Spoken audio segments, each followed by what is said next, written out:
Someone stands in the street ahead of you. Again, it's almost like your body confirms who it is before your eyes confirm it. They haven't changed. That's the first thing. You say Callum. Fuck. You've crossed a domain of dreads. You've walked through forests that eat light. And here, Callum stands. You bastard. In the grey street. Looking exactly as he did the last time you saw him. Good evening, everyone, and welcome to the end game. This is episode 117 of Malt and Magic Campaign 2, and yes, as you may have guessed, we're all a little bit excited by what is to come. Our party has entered the Mournweald, but before I get too ahead of myself, let's do a quick recap, which tonight I'm doing off the cuff because I am a little bit delayed, but we're getting there. So yes, previously on Malt and Magic, having retreated from the battle with Klein and the explosion of the Shadowfell across Ardalia, our heroes regrouped within their bastion in Union City, and slowly and surely made their way through a number of NPCs that they had previously met throughout the campaign, regrouping, recouping, reconnecting, but also devising a plan of how they now take the fight and the newly formed Eclipse Sigil to the Mournweald and to the Shrouded Lord themselves. Now complete with all the lore, all of the gear, so to speak, and all of the allies, they forged somewhat of a plan to head to Kedmir, then to the Crystalline Isle, then to Dryamere, and then here, there, and everywhere before deciding, do you know what, fuck it, let's just plane shift our way into the Shadowfell. And so they did. Aboard various ships, but themselves aboard the Ebonmirth 2.0, with the trusty crew, and Suri having a slight dalliance with Valazathur the night before. Our party then made their way into the Mournweald, landing in a black, glassy lake. And this, my friends, is where we begin this evening, and where our domain of dread starts. So my usual content warnings do apply. This is a very adult stream. There will be a lot of adult language, a lot of adult humour. Full content warnings, of course, will be available when this episode goes live on podcast and to VOD. You have been warned. Buckle up, fuckers. Let's roll.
Hello.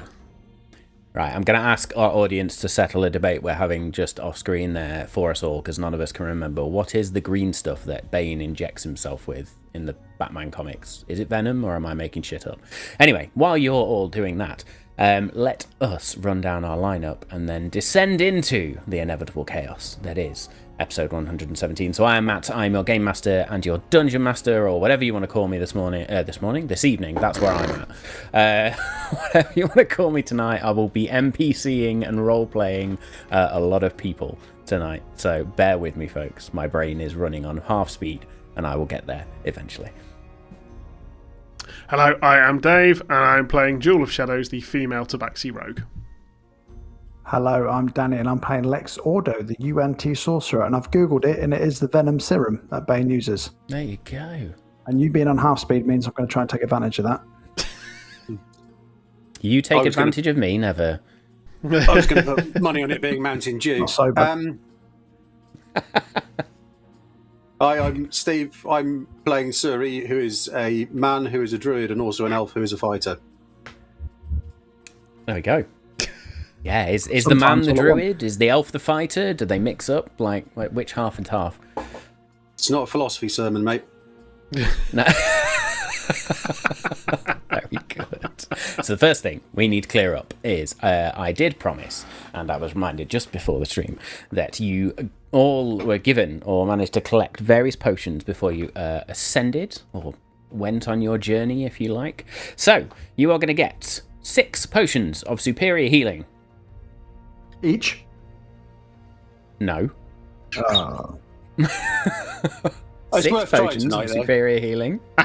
You are also going to get 2 potions of heroism. Oh.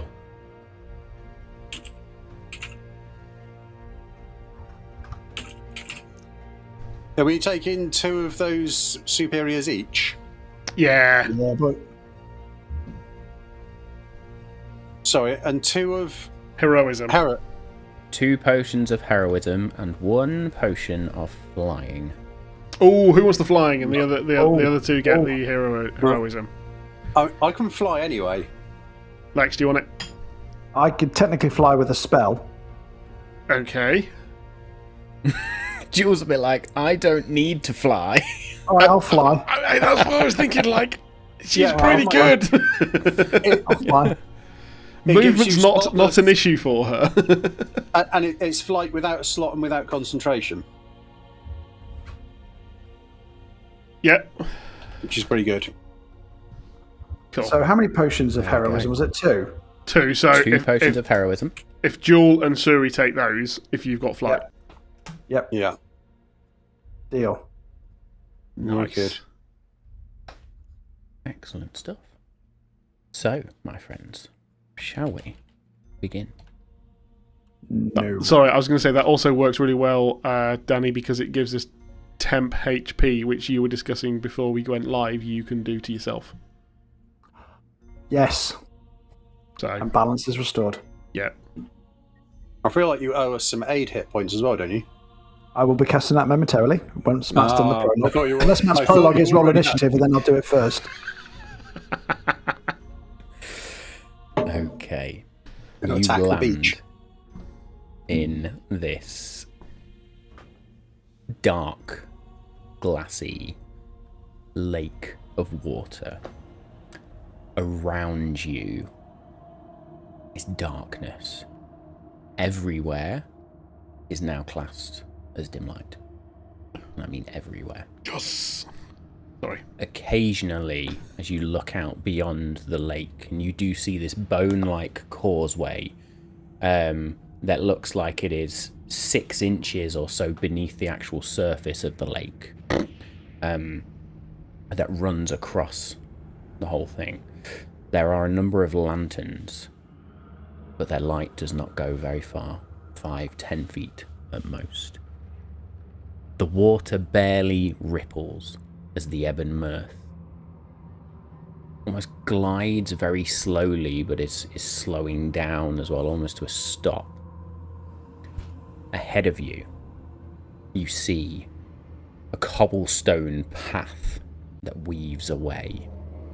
In the distance, ever looming, this tower, dark, foreboding, and at the very top, an eclipse shines, almost held in perpetuity at the top of this tower. You very quickly become to understand that that is where you need to head. Around the edge of this dark mere, then, you see grass that gives way to something that clearly yields too much. The smell then hits you. Standing water and cold iron, but even under that, something that you can't name, but your body recognizes before your mind does. It makes the back of your throat begin to close. The mirror opens up before you. Flat, black, perfectly still now as the Ebonmirth 2 comes to a standstill. There are dead trees at the edge that stand up to sort of above the roots in the water. Their bare branches are reflected below with absolute precision. One of you sneaks a glance at the water over the side. The water looks back. Not your reflection, but almost like something that wears your reflection. Something that knows it has been seen now, but does not look away. It's at this point Romeo Lightswift at the helm. You bring me to the nicest places. I don't like it here. Can you get us in the air? We haven't got a lot of room for liftoff. The shore, then. I can probably nudge us over to that causeway, or do you want to just head straight for the shore? I vote straight for the shore. Did you say the causeway is slightly submerged? Yes, it looks like it's slightly submerged. I don't think I want to touch the water. No, I vote the shore. I don't want to touch whatever that is. I'm sorry to once again immediately beach your ship, but I think that's what we're going to have to do here.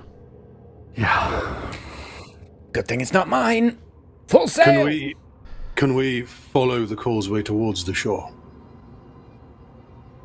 I mean, yes, but it's just there. It's not hard. We're kind of doing that anyway, I think. Sort of. I was just wondering in case it veered off or something. Fine. Okay. Can I take this opportunity to place my hands on both their shoulders in kind of a brace yourself fashion and cast aid on us, all three of us? Nice. Mm-hmm. Please. 5th level, 20 points. Boom. How many points?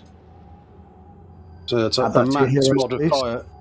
So 35, including hero space. Yeah. Yeah, boy. I'm on 200 Delicious. hit points, motherfucker. On 200. Very easy to convince yourself you're tanky as a sorcerer. It's very easy And then to remember- convince Matt to target me first, I think. 200 hit points with an AC of none. Yeah. And That's Suri right. is on. 157, Wow. Loser. slightly more than none AC. Zero. Your AC is like 42 in it. That's a bit stupid. Yeah. Well, 136 for me is not bad. I can actually press save on Excellent these stuff. things. No, I have. When you are ready, I would like a wisdom saving throw or an insight check from all of you. Jesus. Oh, is this start of the session thing we have to do? It's Steve getting all of his fucking You all got twos over that out of last the way. time. Oh, is that it? We're done? That I was going to say that's done. That one. Oh. After a Amazing. good, start, hang on, you said everyone with a you said 9. A solid 9. Oh, Wisdom is that saving insight? throw or an insight check. Yeah, that's much better. And I was using my 7. +7 to insight.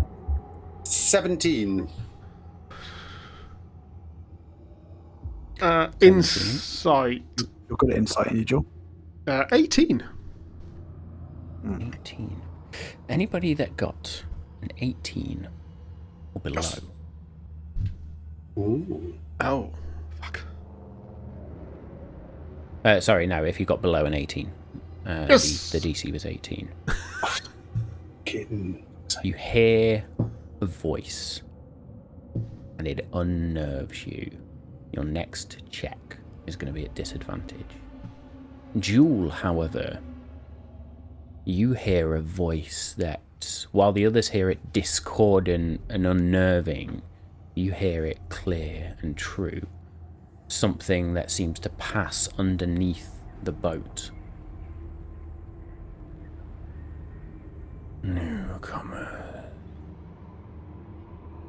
Fodder for the Lord's plan. Interesting. Can I try and see where the noise came from? Yeah, absolutely can. Make me a perception check, please. Get the disadvantage out of the way straight away. Yeah. 11. Suri's sitting there thinking, joke's on them, it's not even 9 o'clock, it's got disadvantage anyway. With an 11, the most you see is this darker shadow almost. Even though the water itself is black and glass-like, it's almost like this dark shadow passes underneath the Ebonmirth 2.0. I knew it was going to be unnerving when we got here, but this is on a whole new level. Reminder, everyone, do not touch the water. Why? Just don't. I think there's something underneath there. I think there's Things something in in it. the water. Just no. I looked over and like a reflection of me looked back, but it kind of smirked, and it wasn't me. So just no. Can anybody make daylight? Magical light? I know we can all see in the dark, but it's a bit... I think it will help us. Staring off into the middle distance, looking a little bit traumatised at the idea of once again being in a boat with something under the water. Nice. Release the Kraken! For a moment, and then he's like, oh yes, I believe I can probably help with that. Do we want to announce our presence even more than we already have? They know we're here, right? Bring it on. So at this point, you see in the sky a portal open up, and an airship just comes streaking through. Why the fuck are we not on that one? These shadows swarm around it, and the next minute, smoke and fire off the tail end as this airship. Never mind. Should we stay on the floor? In the distance. Apparently so. Perhaps it's only me who's wondering this, but who the fuck was that? Did we know anyone else who was going to be coming along via airship? In the plans? You knew plenty of people coming over by airship. I couldn't see the decal on the ship to figure out who it was coming from or where it was from. Well, I hope they were all right. How far away are we from the shore? At this moment, then, I'll say the wind, no wind fills the sails, and people have taken to oars, which is bizarre for this ship because people had almost forgotten it had oars. It's an airship almost, but they managed to somehow just find some and slowly but surely get you towards the shore. Now, the ship does sort of beach its front end up against the edge and then slinks back a little bit, at which point Romeo drops the anchor. That's about as close as we're getting. Okay, then. Jill will grab a rope that's at the front long enough that would mean that if she jumps off, she can then create a bit more of a... not a tight rope, not even that, but something that means that people can shimmy it to get clear of the water. Zip line. So you jumping off into the water? No, I'm going to jump as far up, past the water as I can. Make me an athletics check, please. At disadvantage. No, dual pass check. Yeah. Oh, good. Athletics or acrobatics? Athletics. Bastard. Oh. It's a heavy rope. Take it. 21. 21. So, Oh, there was talk of casting daylight. Are we still wanting to do that? Because I need to cast it on something. I can just create magical light if we want to. But it's like Suri and Lex having this conversation, then Jewel, you jump off the edge with this rope and land in the water. The minute you land in the water, what was your result? Sorry, 21. 21. Yeah. You feel like something tugs at your legs, but your feline agility then kicks in and you scamper out. At this point, you see dark roots recede back into the water away from you. Yep, definitely don't touch the water. We'll pull it up to more of a zip line that people can get out. Is there anything that I can tie it to? I mean, there's trees. There is a single sort of wooden lantern or lamppost giving off this very, very muted, mottled light. But yeah, if you wish to tie it to the tree. Yeah. Climbs the tree up to 8 foot, ties it up so that as people drop in, they just drop next to the tree. Brilliant stuff. Make me an athletics check, please, to try and climb this tree. 26. 26. As you go to climb this tree, the branches all suddenly go to try and restrain you. You launch yourself off. I would like a dexterity saving throw to try and save this rope. Don't touch anything. 25. 25. You grab hold of the rope and land backwards. Tree's not a good idea. Not the tree. Go for the lamppost. Very good. You go to tie it to the lamppost. As you pull it, you then tie it to the lamppost. The lamppost itself begins to bend very, very precariously as the ship sort of eases back and forth. You have got mere minutes before this snaps, you reckon? I'll look back and hoping that someone is keeping an eye out, for me, we'll then just signal for them to come. Come, quickly! So as you look back behind and beyond the mere, you see the mists. And they just seem to sort of go on forever around an edge. As far as you can see, mists at the edge of this domain.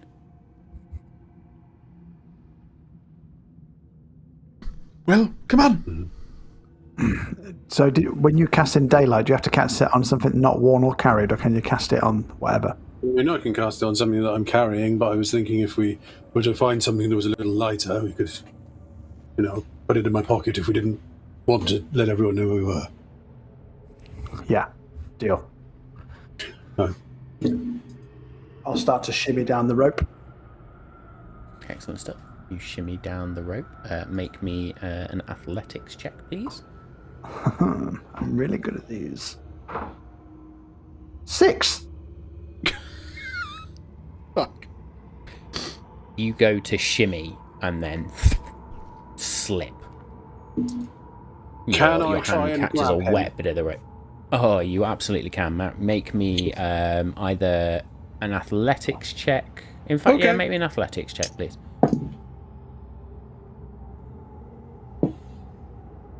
29? 29. As you fall, Suri catches you, and you are swung back towards the boat itself.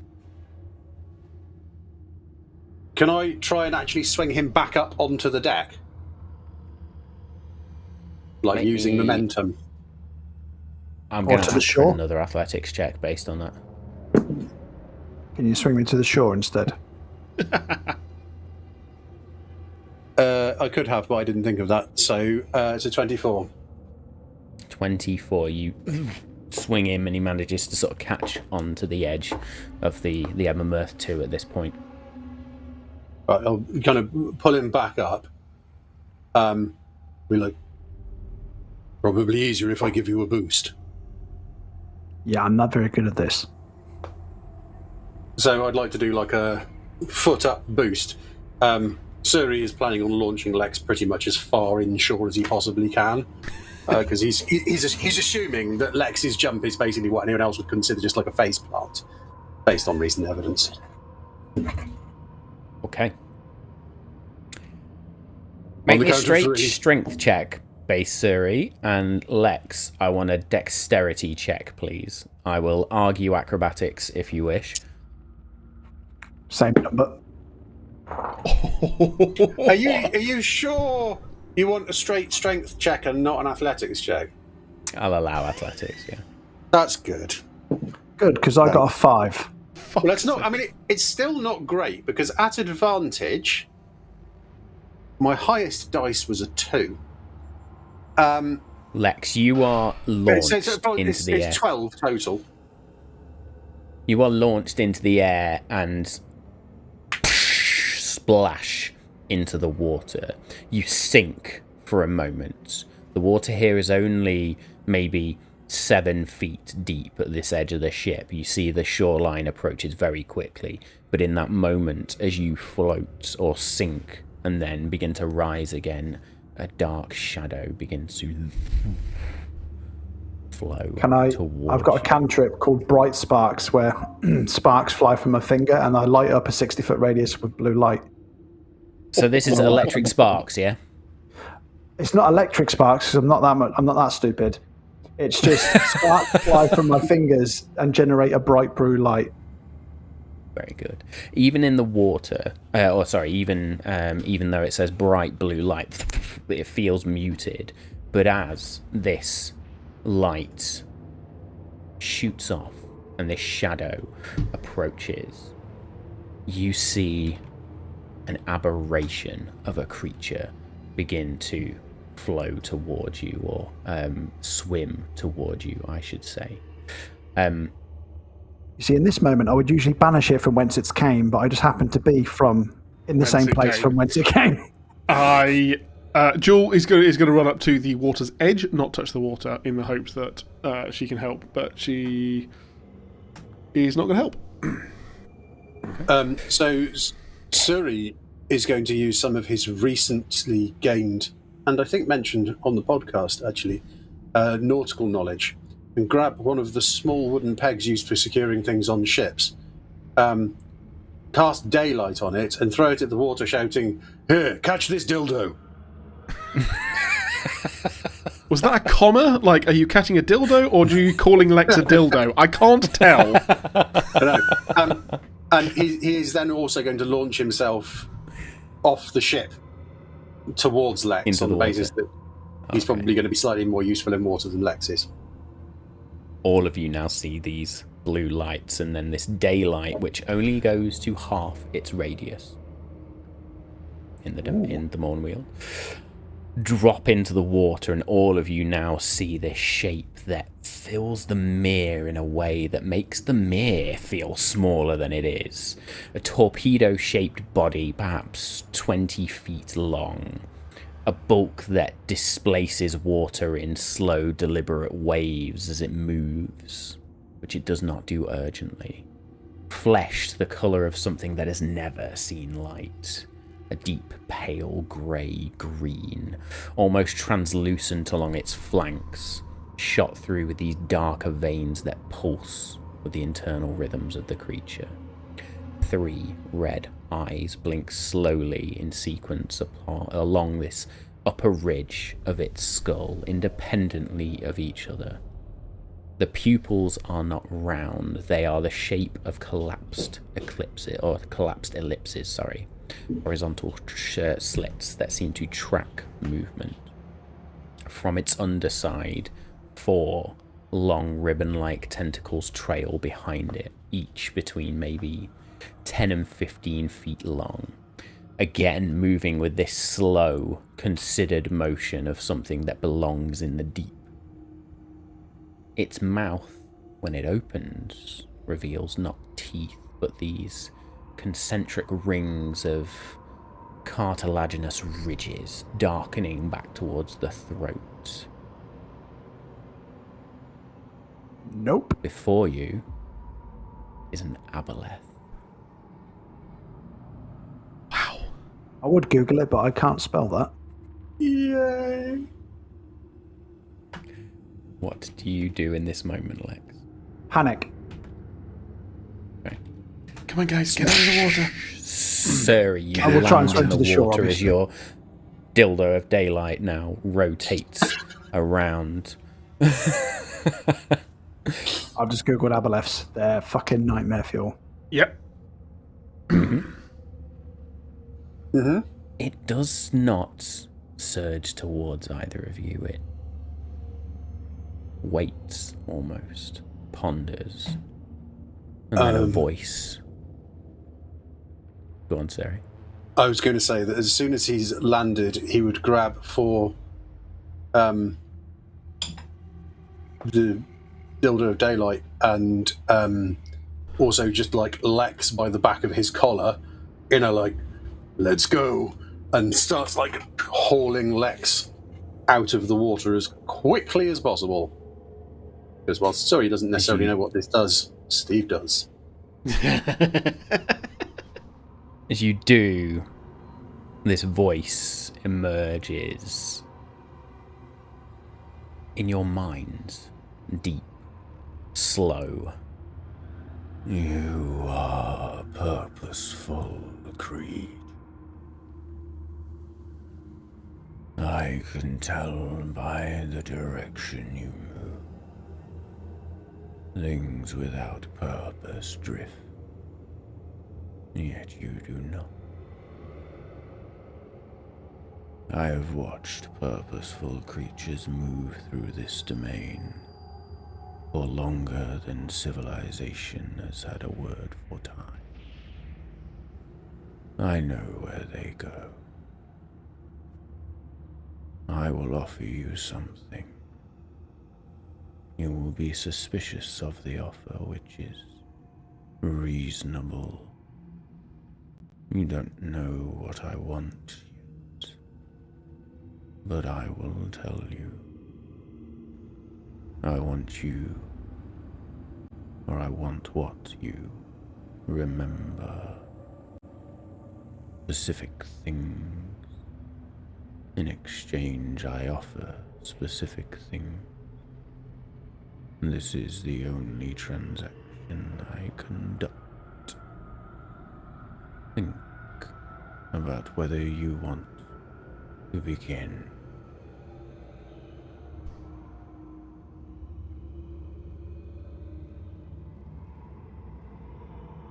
You're going to need to be more specific about these specific things. Information? If that is what you seek. What else do you have to offer? Information.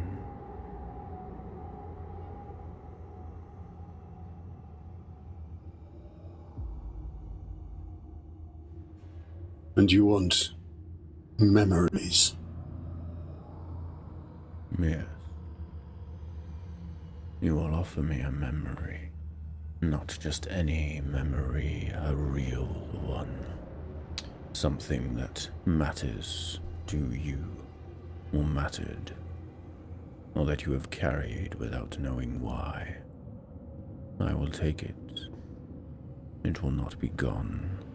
You will still know that it happened, the way you know the name of a place you visited once as a child. The texture of it will be gone. The warmth, the weight, the part that made it yours. In exchange, I will tell you something true. It may be useful, but it will be true. I do not deal in comfort or strategy. I deal in what actually happened.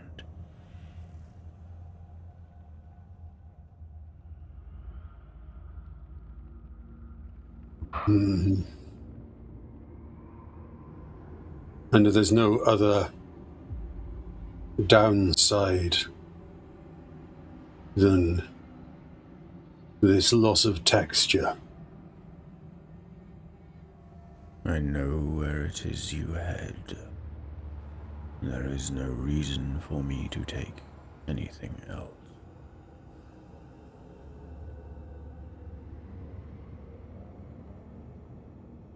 Suri looks around.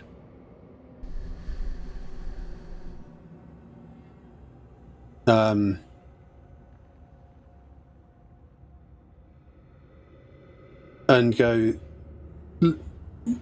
kind of particularly at Lex and at Jewel, and then stares out over the water for a moment and mutters to himself, I will still find the bow.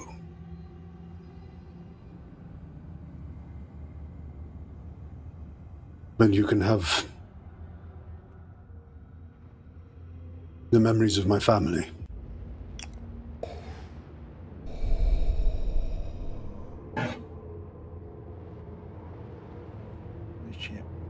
Yes. That one will do. There is no ceremony to this. The taking of a memory is quiet. It's almost like a moment of contact, something behind the eyes, and then it's done. So you still feel and know your family.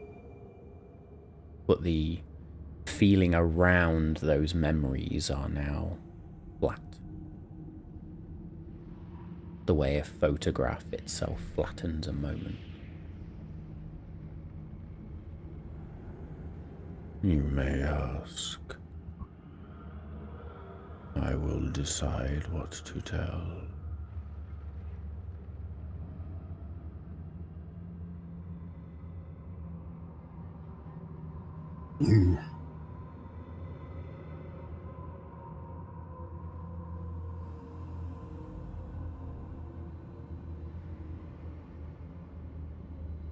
What is the safest route towards the one they call the Shrouded Lord?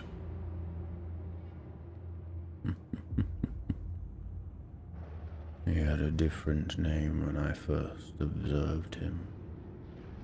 Although names are not important to me, so I have not retained it.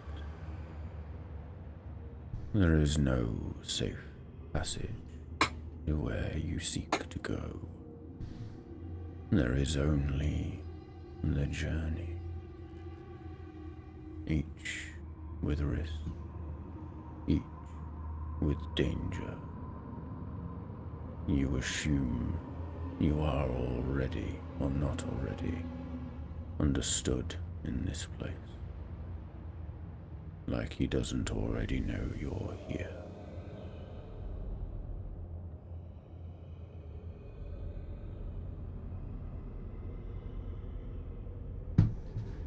But there are different paths. Yes. Some more obstructed than others. Some.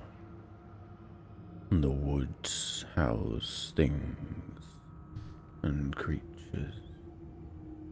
The veil is shadow and threat.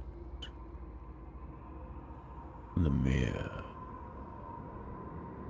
is me.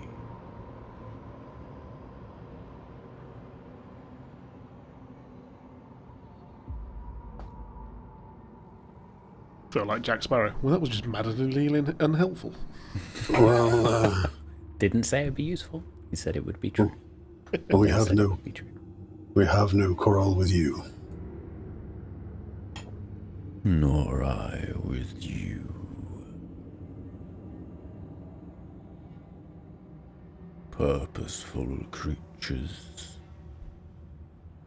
Whatever you choose when you reach them, I will remember it. I will remember you. More accurately than you will remember yourselves eventually. Not a threat, just what I do. Then you will let us pass, undisturbed. I have no need of any hindrance to you. But go with luck. Occasionally luck fluctuates and functions as a variable. At this point, the aboleth just shrinks back into the depths of the mere as you all emerge, damp, cold, shaken, to the shore. Muted. Lex can't hear. I went, because I've been holding my breath this whole time.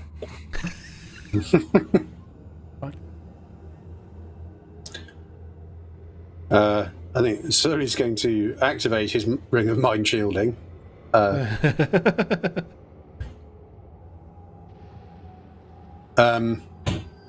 Which, for reference, should at any point become relevant, is imperceptible and has been at all times. Well, I don't know. We can maybe use the lake to get a little nearer, I don't know. He seems of no threat. But the woods and the Vale both have their own dangers. Are we as close to the Eclipse Tower as we can be with the Dark Mirror, or are we on the other side? What's the deal there? From your perspective, you are as close as you can be. Yeah. Even travelling this short distance, however, the Eclipse Tower doesn't seem to be any closer. More plainer bullshit. Well, look, let's just try and get close to it. I mean, the Vale and the woods sound like they have their own challenges. Straight line seems like probably our best bet. Yeah, do you want me to throw up the map? You touched a tree earlier. We're definitely have? not going nowhere near the trees. Oh yeah, you can throw up the map if you want. Don't touch the map. The map? Touch Trees. the map. Don't. I know you're precious over your maps, Joe, but come on. I think we can touch it.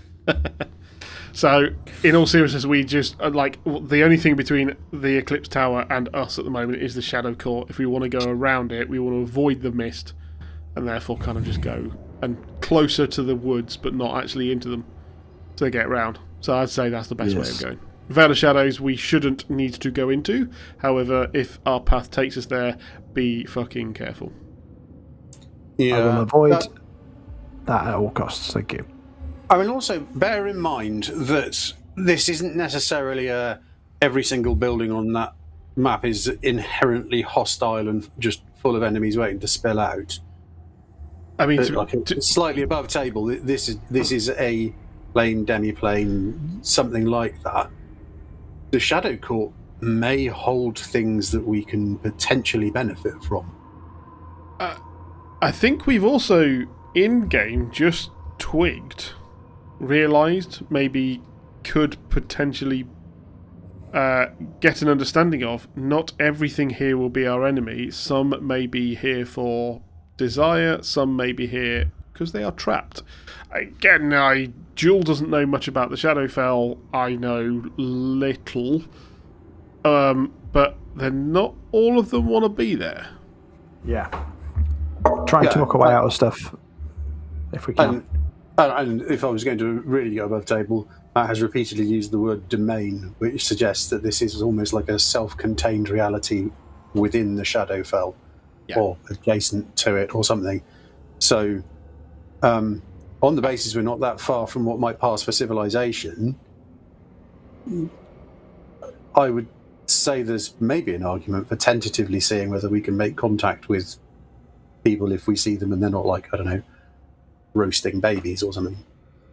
This could be like a North Korea vibe where everybody is just under a dictatorship and they're actually not going to try and kill us. Yeah, they're going to be like, yeah, it's that way. They'll never see this because they don't have internet in North Korea, so we're okay. Danny just... It's the one place we can't get cancelled. Or indeed get a viewership, but... With that, do we start heading towards civilization? To the Shadow Court. Are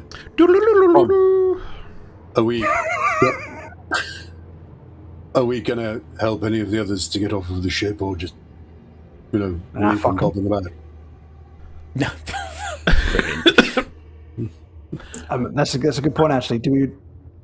what I can't remember, actually, which I probably should, it's not just us and Captain Swift and the crew. Did we bring infantry with us on the ship? Have we got like a hundreds of people on the ship, or is it literally just us? No, it was a small amount of people. I think at the end of the last episode, you agreed that.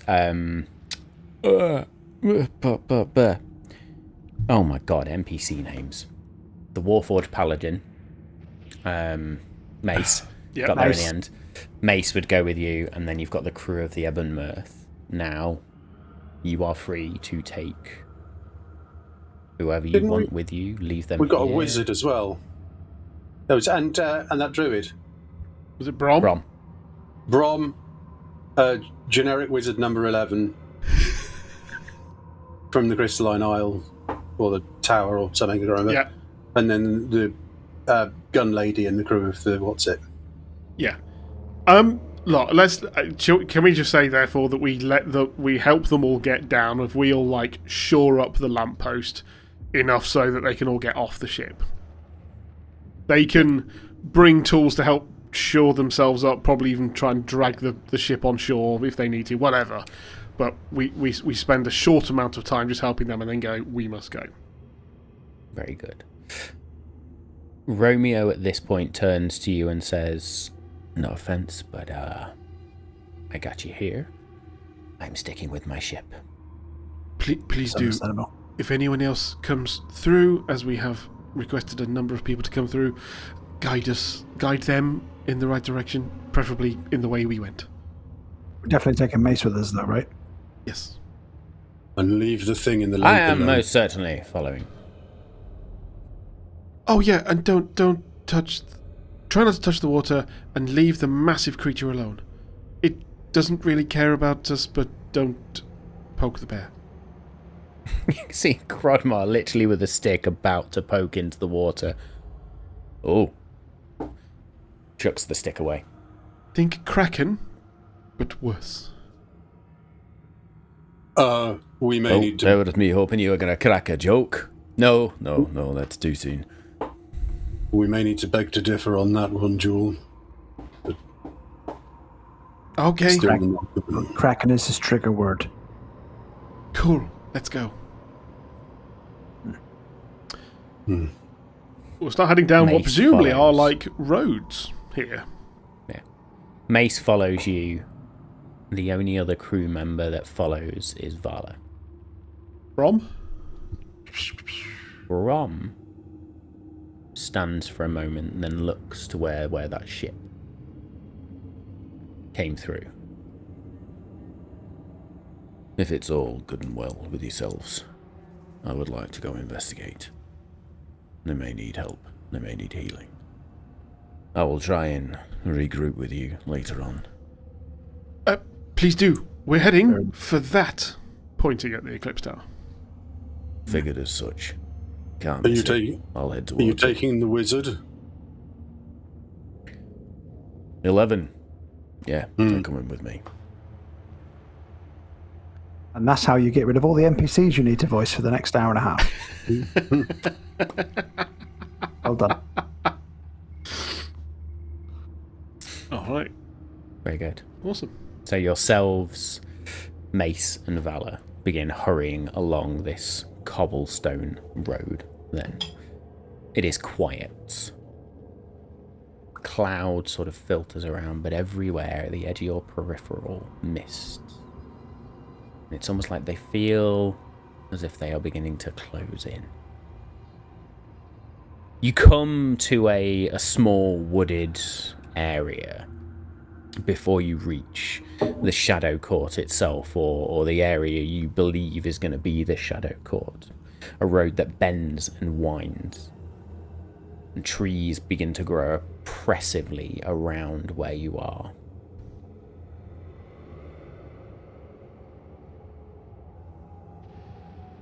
I need to check how long the dildo is going to glow for. Oh,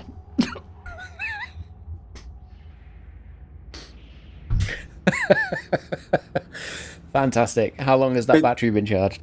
It's an hour and then it needs a new battery. Very good. Very good. I mean, that's fair. and a wipe down. There's probably a white Yeah. down, but that's nothing to Ironically, do with the spell. the choking noise Dave made was a very familiar noise. As if he was to... Has nothing to do with the fact that I have a cold. No. It's what?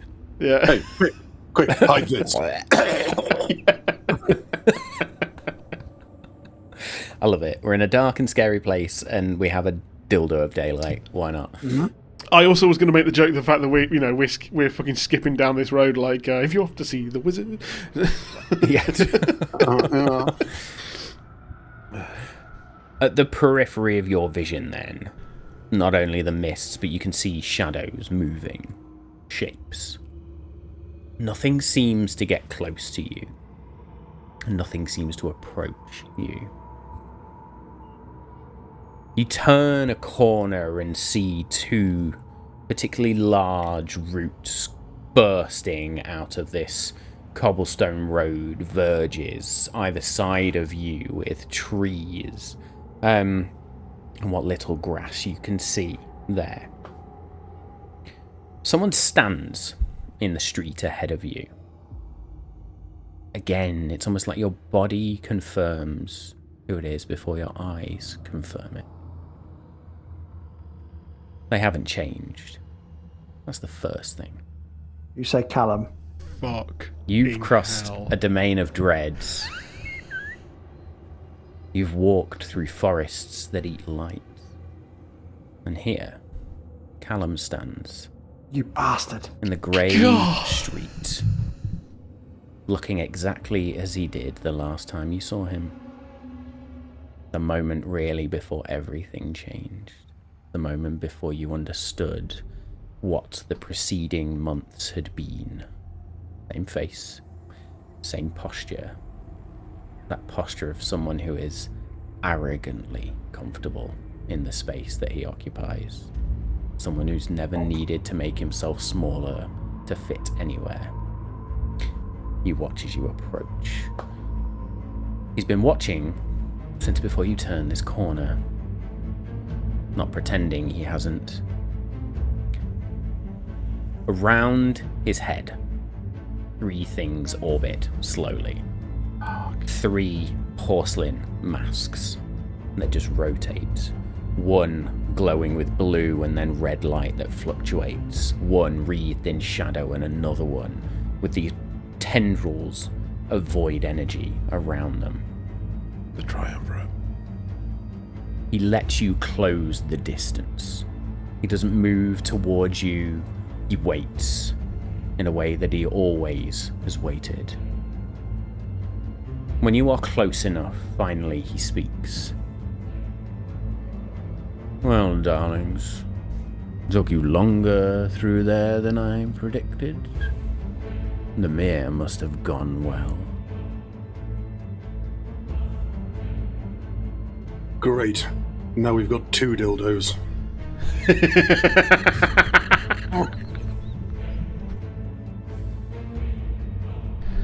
And with that, Suri does just chuck the lit one on the floor and pulls his sword. Very good. How much daylight does that actually give off? So it's 60 foot, so you said halved, so 30 foot radius. So it's 30 feet. 30 foot and then dim light for 30, won't it? That's a good question. So the spell is just a 60 foot. Oh, yes, it will be, yeah. Yeah. You know what? I don't think I've ever read that last sentence. Yes. Bright light, then dim light. Yeah. Yeah. Okay. Very good. So Do you know, I'm just sorting Callum? Stuff out. Has anyone ever wiped that cocky smile off your face?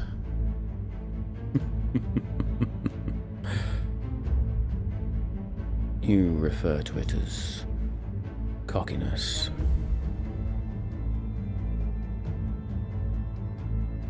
It's not what I would consider. Jill's going to look at Lex and Suri and give just a knowing nod. A nod that I think gives off that we've got this and we can work together. Suri just very gently gestures, like a pause, and looks, why are you here and not at your master's feet?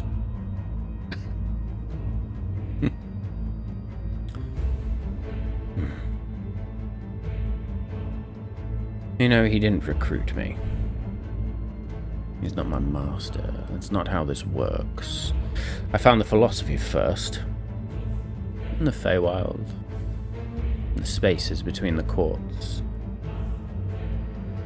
He's been trying to close a door that keeps getting opened by well-meaning cunts like you. Those who don't understand what's on the other side.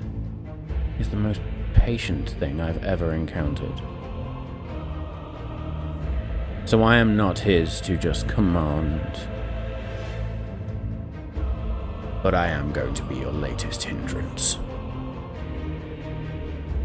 With that, he draws his blade, the Gilbalban blade, which bleeds with void and this strange tendril energy as these 3 porcelain masks float around him. I didn't want to interrupt the monologue because that was awesome. During this time, can Jewel, with hood up, try to stealth to an area as close as she can get? I don't know I don't know where we're at. But just as close as she can get that would be considered hidden. That may even include behind him. Like, if my stealth check's good enough and he is monologuing well enough, if I can actually get behind him. You choose. There is a dildo of daylight here. Yep, 100%. So your stealth check is going to be at disadvantage. Well, I've got advantage with the hood up. Okay. Go for it. What's 17 plus 17? 34? No, is it more than that? What is it? Yep, 34. 34, thank you. 34. Very good. Let me just a second.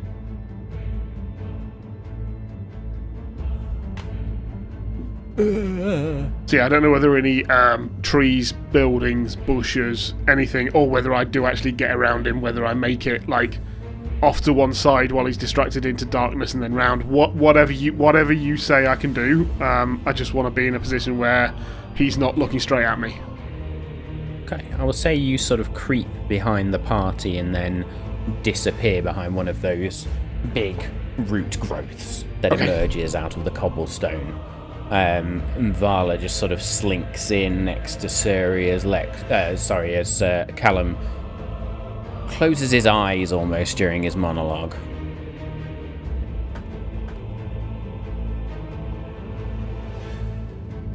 Well then, darlings. Are we just going to stand here and chat all day? Are you finally going to show me what you're all worth? Can I, from where I am... Oh, do I want to do this yet? Oh, we're gonna have to be careful on Spaffing stuff. Yeah. However, this feels like a fucking awesome thing to do. Can I get behind him, literally straight behind him, if 30 feet? Can I do that? I don't know where I am. Well, if you open up Albert Radio... Ah! Ha ha ha! Let's do that. You will see where you are. Oh, giggity. Oh, I've just got to check why that's not showing up. Wow, it is dark here. Mm-hmm. Ah, there we go. Ah, we are. Found it. Okay, cool. I need to get rid of that. Yeah, that looks cool. Oh boy. Ah, right. Let's have a look. Measurement. No. Oh yeah, Herald I suppose. of the Shrouded Oh, Lord. bugger, I can't, can I? Oh, I can get there, I guess. He's such a prick, but that's a cool name. I hate him, but it's awesome. Can I bonus action Misty Step to there, where I'm assuming that would be behind him? If you wish. I would then move up behind him, and I want to stab with extreme prejudice. Okay, let's roll initiative then, please. Fucking yes. If he hasn't seen me, I hope this is a surprise round.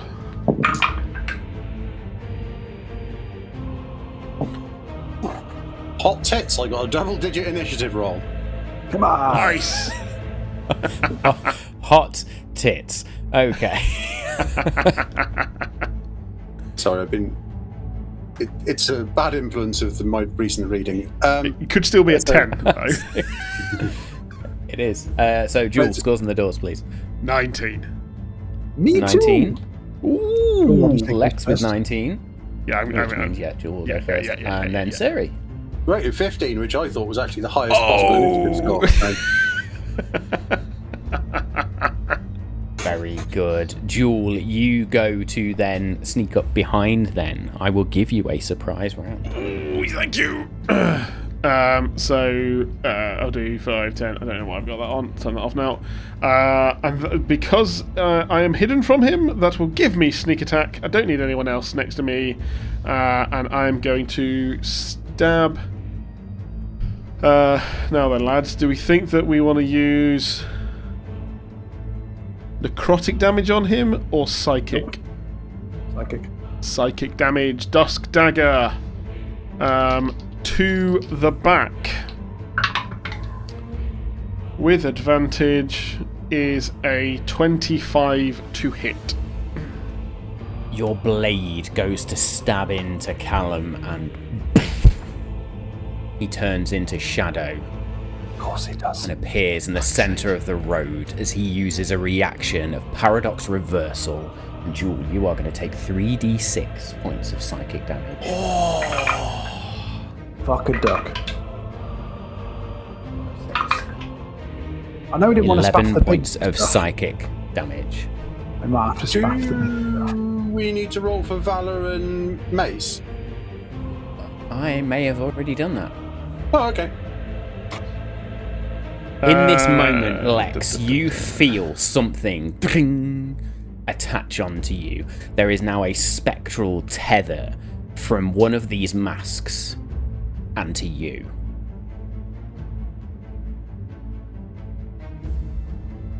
I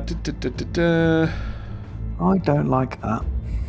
No, bonus action, movement, and attack. So, apart from movement, 5, 10, where do I want to be? I'm going to move 5, 10, up to there. That's all I can do. Excellent stuff. Lex, over to you then. That tether, is it of a physical form, as in you could grab it, or is it just... No, spectral. Okay. It's almost just like it. You can only see it as the mist blows through it. But I'm having it's not affecting me in any way. Not that you're aware of. Can I aim for the mask where the tether is coming from, please? With a sorcerer's absolutely blast. Sorcerer's blast, go for it. I'm going to use thunder damage for this. So plus 11 to hit. 23 to hit. Okay. With 4, 8, 14, 21 points of thunder damage. As your sorcerer's blast shoots out to this mask, the mask puffs into shadow and reforms instantly. That tether. This is going to happen a lot. Callum just stands there. Really? You went for the magical effects. I thought so much more highly of you, Lex. Oh God, I'm so angry at him. I can't think straight. As a bonus action, I will turn on my innate sorcery. Thank you. Excellent stuff. Let's put a little bit of a glow on you for your innate sorcery then. We'll give you a yellow ring, because why not? Anything else on your turn? Do I want to move? Not stand in a group. I will go stand behind this thing, give me some cover, hopefully. Ducky. Yep. As long as you get in a box, there we go. I've got to be the most anal DM around standing in grid squares. I don't know why it is. It just affects my OCD, so I apologise. It's fine. I don't even do it on purpose. I'm just chucking myself wherever. So you know. Excellent stuff. Will do now, though. Very good. Suri, over to you. Cool. So, Suri, man of many talents, is going to run in. And I am going to, as a bonus action, cast Anticipate Weakness. Lovely. Yes. And then as an action, I'm going to hit him in the fucking knees. Okay. Well, I hope. It's preempting pre-break dice rolls. I'm going to cock These punch are him at with my first advantage. attack. Shit the fucking bed. I'm glad I've got that on advantage. Probably still not going to hit, actually. So that is a 21 to hit for the first one. Just hits. Hang on. Might as well make the second one because I feel like I'm going to want to hit him twice. And that's a 31 for the second one. Absolutely will hit. So we now have some dice. So the first one is with Primal Strike. Gives you an extra D8. Oh dear, this is not going well. 11 for the first one. Oh, that's better. 18 for the second one, for 29 total. So, 11 for the first one, and then you said 18. Yeah. And he is sapped. And ASAP. Yeah. Because if anybody's got Fantastic stuff. it's As you this guy. slam your blade into his legs, they sort of catch in, and he stumbles a little bit, and then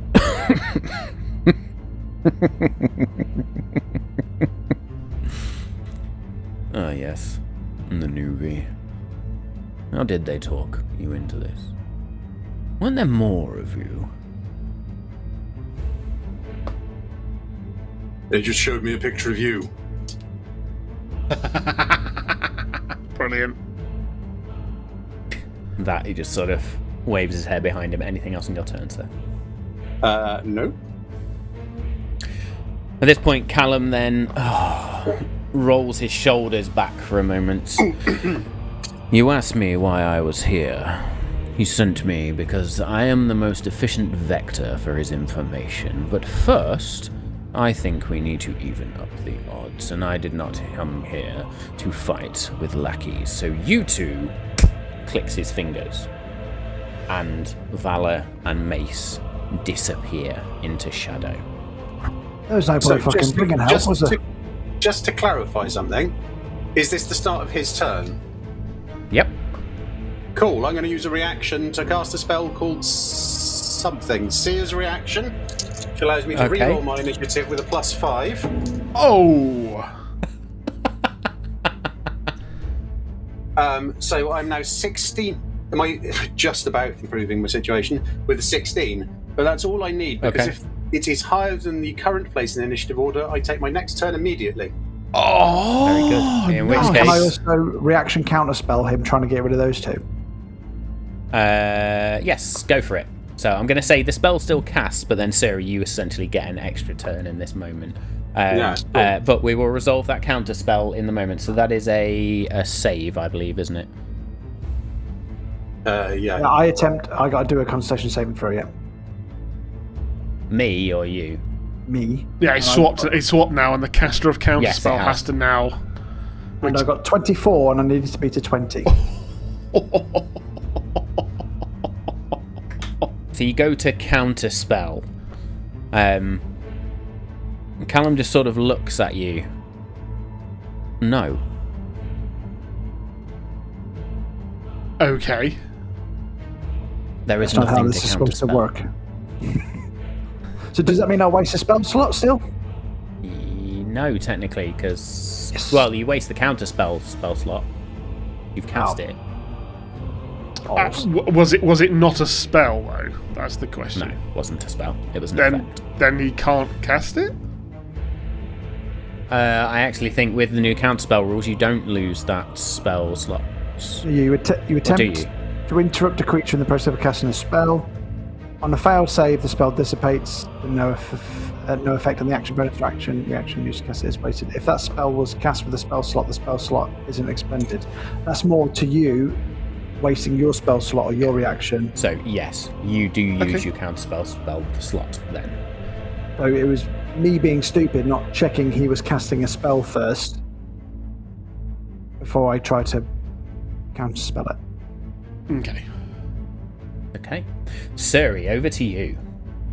Nice. Okay, so this time I am going to use one of my uses of Wild Shape to cast my Wrath of the Sea. He needs to make a DC 17 con saving throw.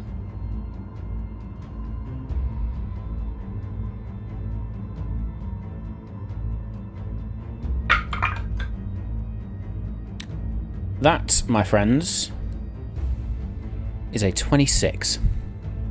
Oh! Marthos. Sorry, 25. Right. Can't read me numbers. Well, the weather's just got worse.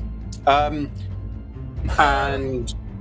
oh, hang on a minute. Wait, I just need to check the wording on anticipate weakness. When is that? Oh no, it's just the end of my turn. So 2 attacks at not advantage. Oh, so one of them's a 17 to hit. Does not hit. Okay, well that's fine because the other one's a nat 20. Hey! That absolutely will hit. And that has got the primal strike on it again. So this is 48 plus 7. Doing 22 more damage, and he is double sapped. Just sapped. No. Very good. Anything else in your second turn, then, Suri? No, other than I'd probably growl, "You utter arse." Yes, I suppose you would call me that. Oh well. Sword for sword. He brings his sword out, the Gilbalban blade, and just raises it in the air. But first, and then points a hand back towards Jewel, and this blast of energy is going to scream towards you, Jewel. And that is going to be an unnatural 20 to hit. Okay. Don't roll anything, because I'll use my reaction, and I will disappear. Okay. So, just so that everyone knows, I've used this before, but I'm just trying to find it. Wherever it was, I had that reaction where I just fuck off, and it's not in my Veilweave cloak; it's in something else. So yeah, I will transport 30 feet. I'm actually going to pop over there in my reaction, and yeah. That will mean that I don't get hit. I will find it for you, just so that you know that I'm not being a doofus. Okay. So as you bamf closer... Two can play this game. That suits me. He's going to swing the sword twice. So first at Suri. That is... maths. A lot of maths. What is that? 32 to hit. Ooh! I think we established earlier that my AC is 42, so...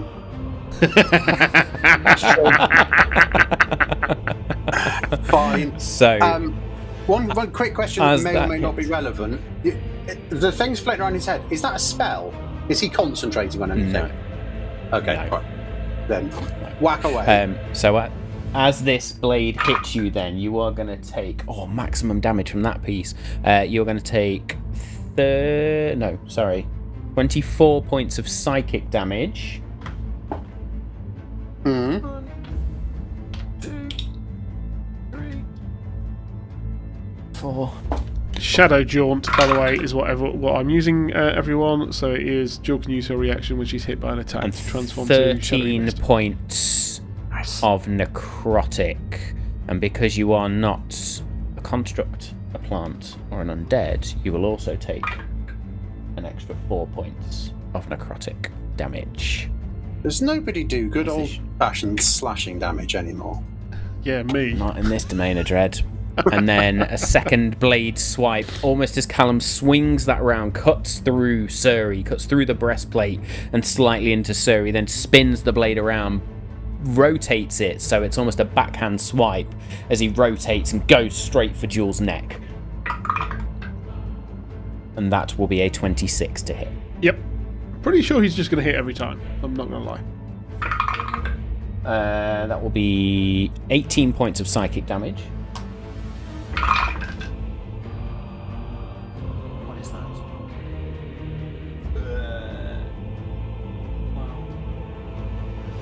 19 plus shit.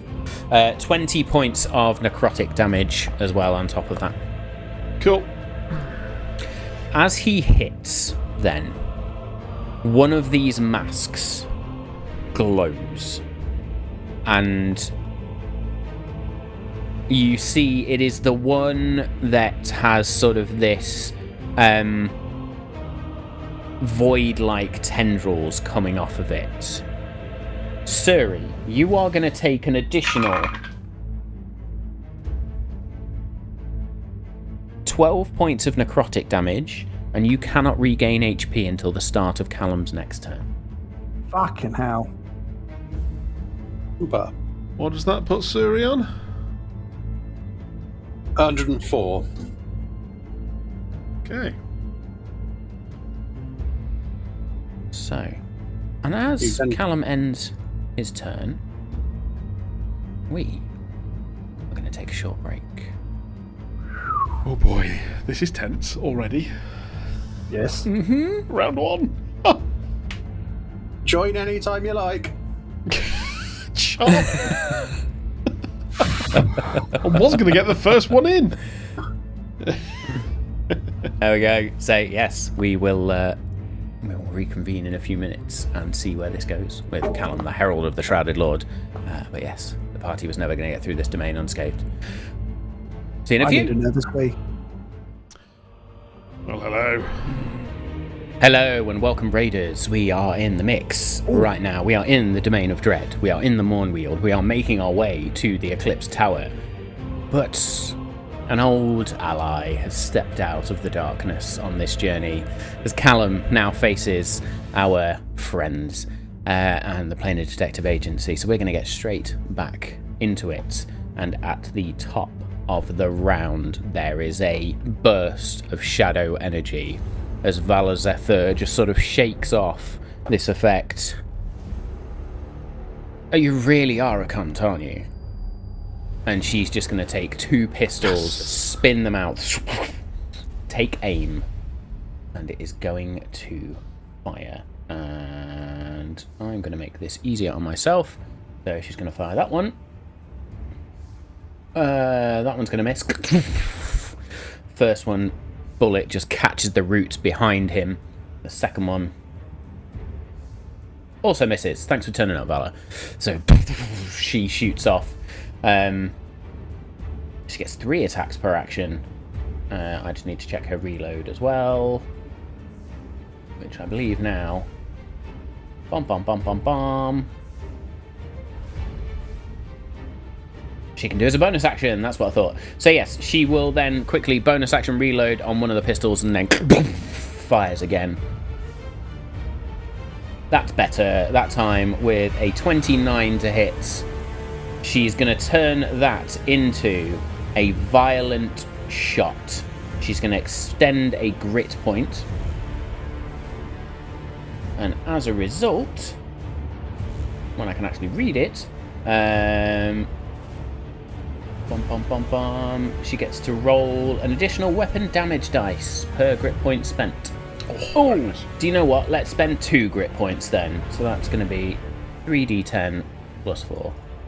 Yes. That will be 29 points of damage to Callum. There we go, that's better. Is now a bad time for me to remember that Callum's first attack was at disadvantage? Yes. It really is, because we can't rectify that fucker. Valor at this point then just sort of spins the pistols Well, come on then. Let's do him. And with that, at the end of her turn, one of those masks around Callum just begins to glow. And he is going to use a legendary action. And his legendary action is going to be Queen's Step. That rose briar tattoo on his chest glows with this dark violet energy for a moment as he disappears and reappears next to this glowing dark purple lantern, or sconce, if you like, this lamp in the middle of this path. He now has half cover while he stands here.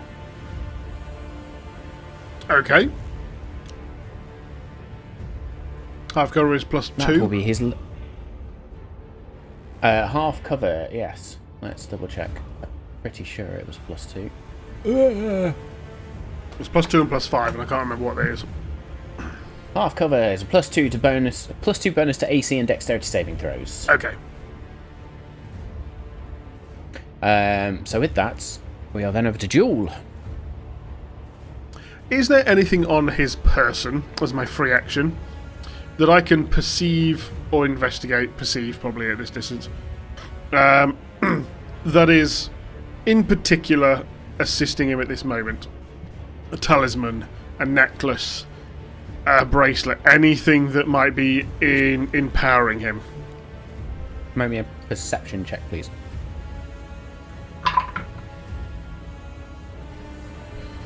That was dog shit, so with my reliable talent, that is a 24. With a 24, as you look across Callum's body, you see the Gilbalban blade, you see the Rosebriar, you see these 3 floating masks, but you don't see any talismans of sort. What you do see is an immense amount of power. Yeah. Just him, in essence. He is the Herald of the Shrouded Lord.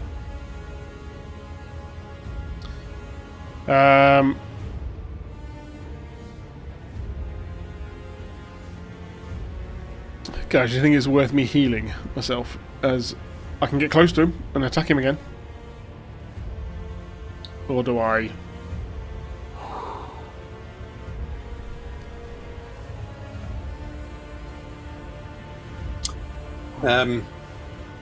Dead enemies can't hurt you. Yeah. Solid choice. Solid point, yeah. Out of curiosity, Matt, health potions you have given us, and I will totally understand if this is only works for health potions, you've given us the option of action is it's full, bonus action is you can take it and roll. What about for a different potion that just has a thing?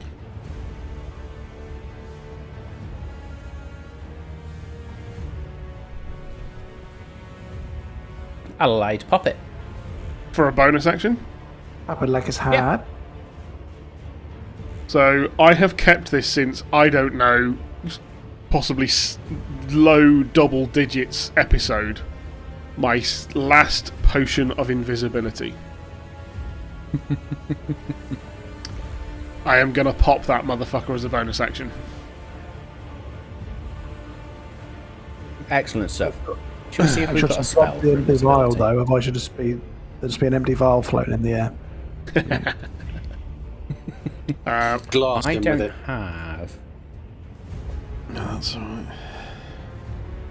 I don't have a token, so instead, Sorry. I've got that, and we'll stick Nice. that on you. That's great. See, you drink this potion, throw the vial to the floor, and Okay. With that, disappear. now, guys, the reason I've used that now and not with the Shrouded Lord is I think he's made of many eyes, and this is not going to work. So this is the last time I can use it. So hopefully you agree that is not a stupid manoeuvre. This is the last time it's useful. Maybe. He could maybe fucking see me, at which point, oh well. So I'm going to move 5, 10, 15 up to him, and now, hopefully, with advantage, I shall attack him.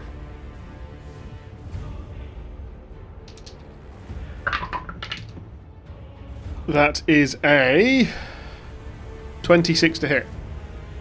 26 is going to hit. He doesn't move anywhere, doesn't go anywhere? Well, the minute it hits, he's going to use his reaction to do paradox reversal. Fucking He's bastard. going to... That is 15 feet, so he's going to go... Oh, come here, you little fuck. That means he's used his reaction, though. 5, Yeah, 10, it just means 15. apparently I can't hit him. We're top of the turn. So, he disappears over there. You are no longer invisible. But you also take Fucking most of the time. Cool. 4 points of psychic damage.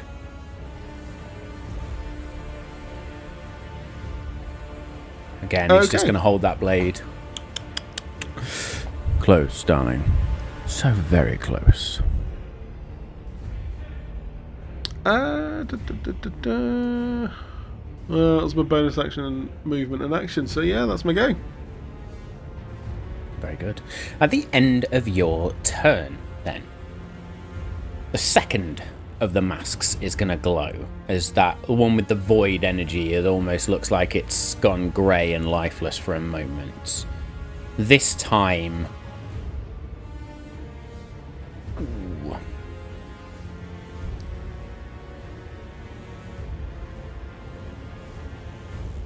Yeah, this time he is going to use a legendary action, and it's the one wreathed in shadow.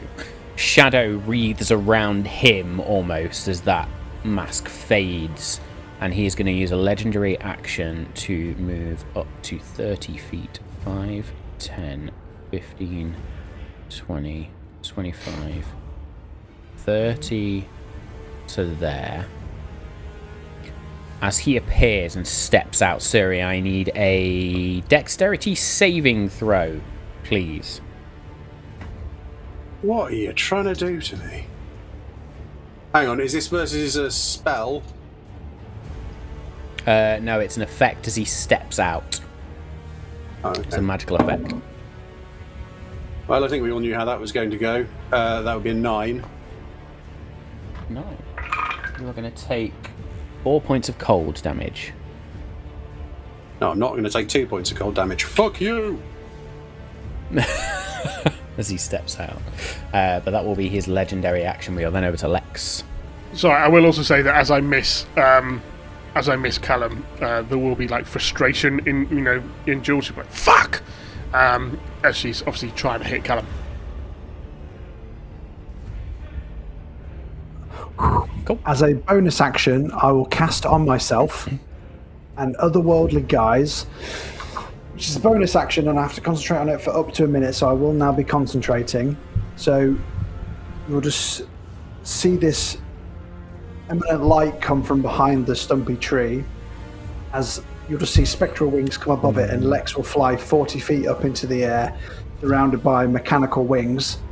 Think of like a medieval version of Falcon from Captain America, or the new Captain America now. And I can choose an immunity damages, and I'm going to choose power of the upper planes, so I am immune to radiant and necrotic damage. Seeing that Callum is dishing out the necrotic damage, I want to be immune to that, please. And my AC takes a Very 2 good. plus bonus, taking my AC to a respectable 14. Very All good. my weapon attacks are magical, irrelevant because I don't have really weapons. Yeah, there we go. And then flying into the air, I will then shoot a sorcerer's burst straight at Callum's face, which I get advantage on using my innate sorcery. Come on, get some on mine. I rolled a 6 twice. 17 to hit is a fail, isn't it? 17 is not going to hit. So what I'll do though, I'll use some sorcery points to Seeking Spell. Did I keep Seeking Spell? Yes, I did. 2 sorcery points to re-roll the d20. Boom! For a 24 to hit.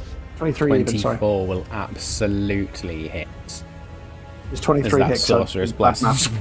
23 still hits, yeah. Cool. And then redirects and comes at Callum from behind. And that is 13 points. And I'm going to choose fire damage. 13 points of fire damage as it splashes across his back. Oh,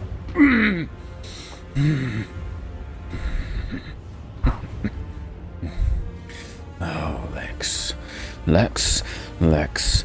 Lex. Anything else on your turn?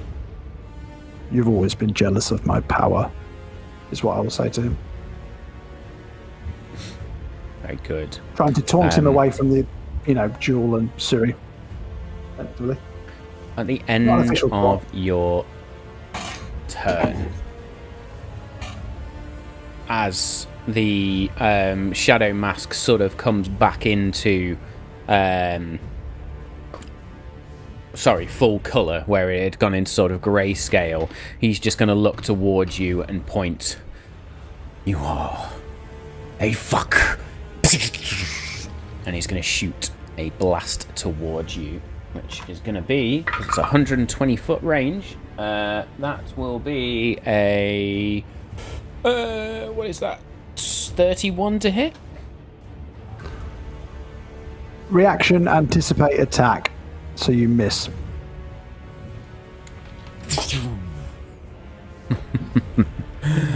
Yes, this is what I wanted. Finally. Something worthwhile. Something to show you heroes. That you're all worthless. Suri. So to start with, your master offered me a bargain too. I turned it down because I've got a spine. And then I'm going to make my first attack using a point of luck, so I can make it at advantage. Probably just that's fucking well. What is going on? That's a 21 to hit. Will hit, just. So that's 14 points of slashing damage, and he is sapped. Please don't let me forget it again. And I'm going to use another point of luck to make another attack, which is a 31 to hit. That's absolutely going to hit. For 15 points of damage. 15 points of damage. And I would like to use an not action surge, no. What's the other thing called? Second wind, and give myself some hit points back. Very good. Which you can now do. Woo! 12. Very good. At the end of your turn, then, there is another burst of shadow energy as you lay into him twice with the sword, and Mace reappears on the battlefield and just begins to move very quickly. Help is on the way, my friends! As he is going to run 5, 10, 15, 20 straight up to Callum. And he is going to take his Mace of Disruption, and he's going to swing it. I'm just going to use D&D Beyond to make my life a lot easier. You missed the opportunity to do attacks the with a Mrs. natural Doubtfire. 20 on the first. Come on! Don't Help mind is what I on was the gonna way, say. dear! Yeah, he missed the opportunity. Help is on the way, dear! So, what is that? So that will be 10 points of damage to Callum with the first swing. I'm going to roll the second one. Oof, that was almost a natural 1. That is a 17, which misses with the second one. And Callum is also double sapped.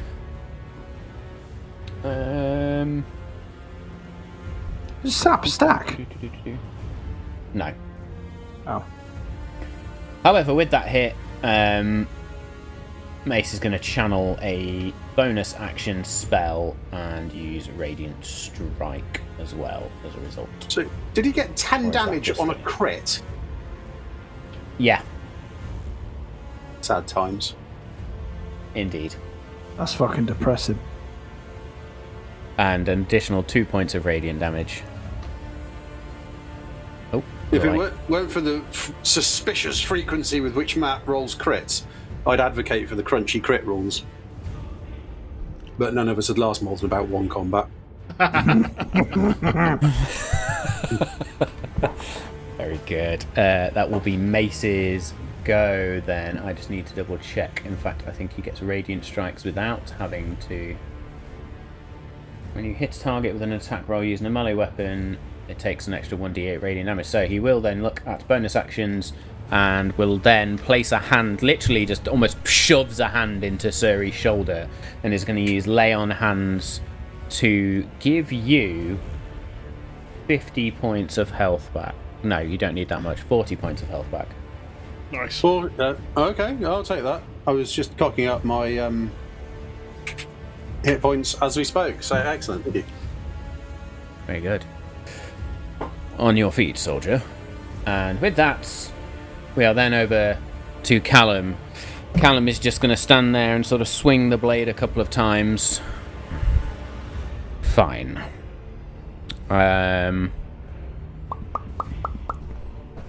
Yeah, bollocks to it. He is going to...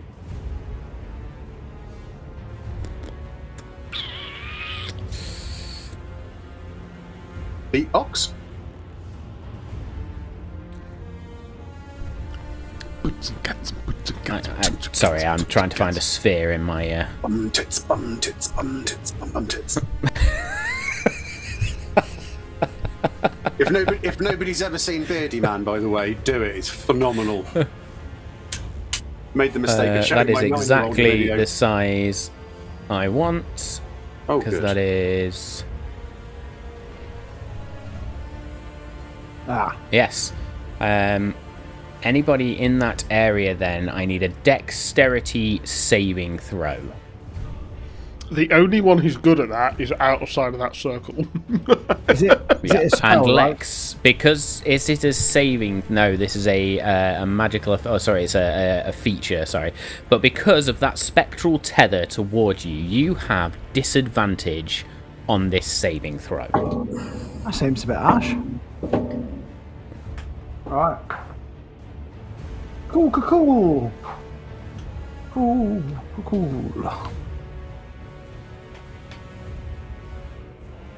So yes, DC 21 Dex saving throw, please. I'll give you a guess what mine was. A Between fail. 0 and 2. Very good. Was there a natural one? It fucking was, yeah. Thank you for the disadvantage. You know what that bastard. means. So with a natural 1, that means double damage. So I think Suri, what did you get on that? On a dex save, Yeah. 8. How did the guy with wings Everyone be fails. worse than the fucking guy wearing an iron shed? Oh! Hey, Do you know what, Lex? You've just saved yourself. You're 40 feet up. Fucking phenomenal. Well done. Good. Oh, also, we've got a banked instant success from last week we need to remember. That was You it. have indeed. That was the boom. That's why I got that fucking heroic inspiration. Very good. Nice. So, everybody that failed, which is everyone, apart from Lex, who is now up in the air, is going to take 47 points of damage. So Which is equally split. Steve, are you using the instant success? I'm going to wait and find out what the damage types are first. Ah, So, nicely done. it is split across Force, Necrotic, and Psychic. Then, yes, yeah. Oh, hang on, no, wait, I'll just use a lucky. Fucking idiot I am. Okay. What was the DC? 21. Super. Well, I got that, but like 6 less. So, you're still going to take 47 Two. points of damage fucking then. brilliant. For fuck's sake. Sorry, that was psychic, necrotic, and force. Psychic, Necrotic, and Force. Not equally. It is total. But imagine that's- it's sort of I- like 15.6 points of damage across all three. Yeah. I have 6 elemental immunities, and those are none of them. So, That brings you back down to... What does that put you on to? 107. 107. yeah. Thanks to Mace. Nice. You're welcome. That Fucking hurt. hell. Bum. that will be Callum's action. As a bonus action, then, he is going to cast Hex. And he is going to Hex Suri. Oh, eat her dick, Callum. Or a dildo, you know.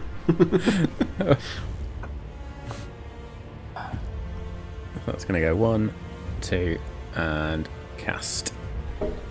What ability is he hexing me on? Strength, funnily enough. Bastard. Oh, let me think. Pause. No, you said it now. No, I haven't. Works for me. Yeah, I was going to say. Dex. Oh, I mean, that's going to make absolutely no difference. I haven't rolled higher than about a 5 on a dex roll for Absolutely ever. brilliant. But there we go. And as he has hit with an attack, he is gonna... Bum. No. Hang on, wait. Was there an attack roll involved? It was... No, it wasn't a roll. It was a save, wasn't it? You guys had to make a save, but it's still a hit. In fact, do you know what? No, I'm going to say he can't use that because that does require some form of attack hit rather than a save fail. So Callum is also now concentrating on Hex, I will point out. Okay. That will be his go.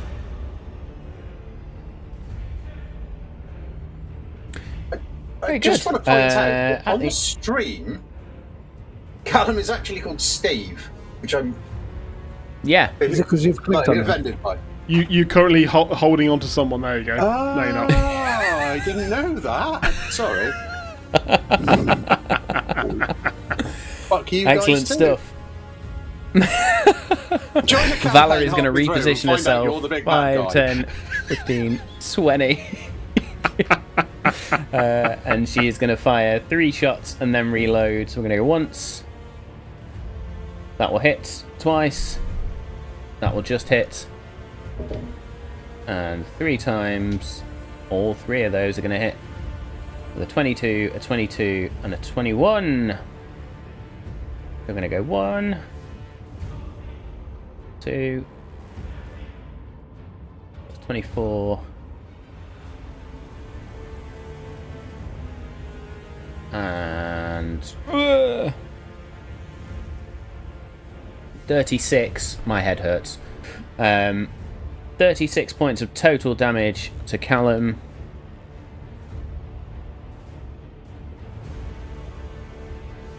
And You know, with that, for a non-tank Lex, Danny, Lex is still at 200. That's impressive. Stop telling Matt these Yeah. things. it's not been hit yet, despite my trying. Well, I was going to say, like, usually it's me coming away going, "Oh, I didn't take any damage," and I'm like, "I am in trouble." But with that hit, Callum is injured, Yes. and he Look at also that needs to make a beautiful concentration check.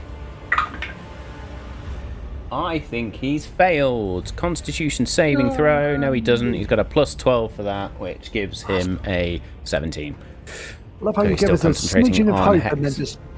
I did. You just kick us in At the this nads. point, one of those other masks. In fact, all 3 are going to glow in this moment and then fade as he spends 3 of his legendary actions to use Black Whisper. That sounds bad. And he's going to do that on... What's the range on that? Oh, yeah, he's going to do it on Valor. So Valor needs to make... do you know what, Danny? Or, in fact, no, Dave, roll me a d20, please. You're going to be responsible for Valor's saving throw. But he's Natural bloody 20. though. Fucking yes. Natural 20? Yes. Fuck. So you're going to take half damage, but you are not stunned. I say you. It's Valor is going to take half damage, but it's not stunned. When did we bloody Callum? Valor did just now. Valor's just fired 3 shots into him. So she is going to take 8 points of psychic damage. As she just sort of grabs her head slightly. Oh, God, that's worse than having sex with Suri. Burn. I think Suri needs to take some psychic damage. Say, I'm taking psychic damage as well. What? She was squirting like that. As she then just sort of... She looks up and winks at... She looks up and winks at you. It is then Jules' turn. Okay. Right, Callum. Stay where the fuck you are this time. So he's going to move 10, 15, 20 up to Callum and will stab. So... that is 25 to hit. He's going to use his reaction. No. So, I am going to use Containment from the Eclipse Sigil. It is a major strain from the matter, the Abyssal Core. And he now... I'm going to target him. He's now restrained. Cannot use teleportation or planar movement. Cannot shift form or phase until the start of my next turn. He must stay there. Great stuff. Fuck You take Callum. He's now restrained 2 as well. points Yes. of Eclipse Strain. Everyone in the party feels this burn in their palm, and it's almost like your peripheral vision just shrinks in. You are you all now have disadvantage on perception checks. It says in silence, which now gives you disadvantage on perception checks in the Mournweald. Why, is it silent in there? Yes. We're making a lot of noise. I've updated the Eclipse Sigil tracker for us. It will do it on yours locally. Yeah. Oh. Yeah, I had to do it a while back. So if you just give me a minute, guys, while I just tot up my points. So 10, 20, I'll give you a rolling commentary. Bastard. Let's do maths live. 30. Yeah, it's great, isn't it? 30, 40, 41, Holy shit. 43, 47 points of piercing damage. I was hoping for a 50 burger then. Oh, I was really hoping for as well. If I didn't roll a 1 on my psychic, that would have been... One of them is psychic, by the way, if that makes any difference to him. The bastard. 1 is psychic, Yes. as in 1 point of damage. 1 point. Okay, yeah, he gets that back. Alright. Great. So I can't use either of my bloody blades to give him any damage. It's resistance, but obviously... in 1 fact, point. no, I suppose half of 1 is still 1. Half his so... 1 is still 1, so he still gets that one. Yeah. Lovely. Okay. That was that. I take it doesn't use any action economy to use any of this Eclipse Sigil. Excuse me. It didn't say anything. Just said used. No, that's fine. Okay. I think the other question here is whether he counts as a void entity. Oh, very good point. Yes. Does he? Oh. No. Okay. So he doesn't. He is a humanoid channeling the void. So it's just until the end of my next turn. So I don't know. Is there a particular thing that means that he looks particularly restrained? Do we get what happens to him at this point? As you sort of throw your palm forward, and the Eclipse Sigil, which ring was that again? That was the Abyssal Core. The Abyssal Core, wasn't it? Rings of energy begin to wrap around his arms and his wrists and his ankles, essentially, and then these spectral chains form against the floor. Those chains look exactly the same as the chains that bound Nizareth, the bound hunger deep within the Underdark. I will shout out to the group. Attack him now! He cannot get away! Do it! This won't last long! And I'm standing there looking like I am still holding my hand out and like I'm the one holding these chains on in some magical effect. That is going to be 100% my go. Do you know what? I'm even going to... can I do anything on a bonus action? Just having a look. I don't want to move away, even though I've got, like, you know, bonus action disengage. But I'm going to impose upon the fact that I can't. Because I'm saying that I'm holding him there. So I'm just trying to look what other bonus actions I have.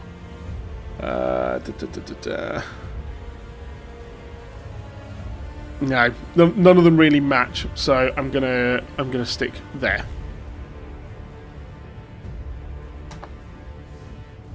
Very good. That's the end of your go then. Lex. Sensing my opportunity to strike, I will cast Power Word Stun. Oh, you absolute legend. Because I'm thinking now he's bloodied, he will have less than 150 hit points. What language do you use? What language do I use? Yeah. I will do it in UNT. Because I'm fucking livid. And that's the first one that comes to my head. Is my native language. And the level of this spell is... 8th level. Just gonna use counterspell. He fucking isn't, because that's a bastard move. He is. Can you do that while restrained? I'm assuming you can, but yeah. I'm just checking. Yeah. I'm going to counterspell his counterspell. Yep. Okay, you roll first then. 21.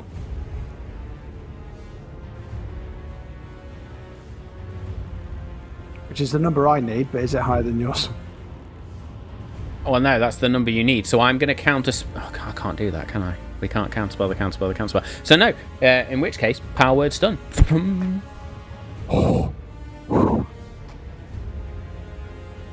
now stunned.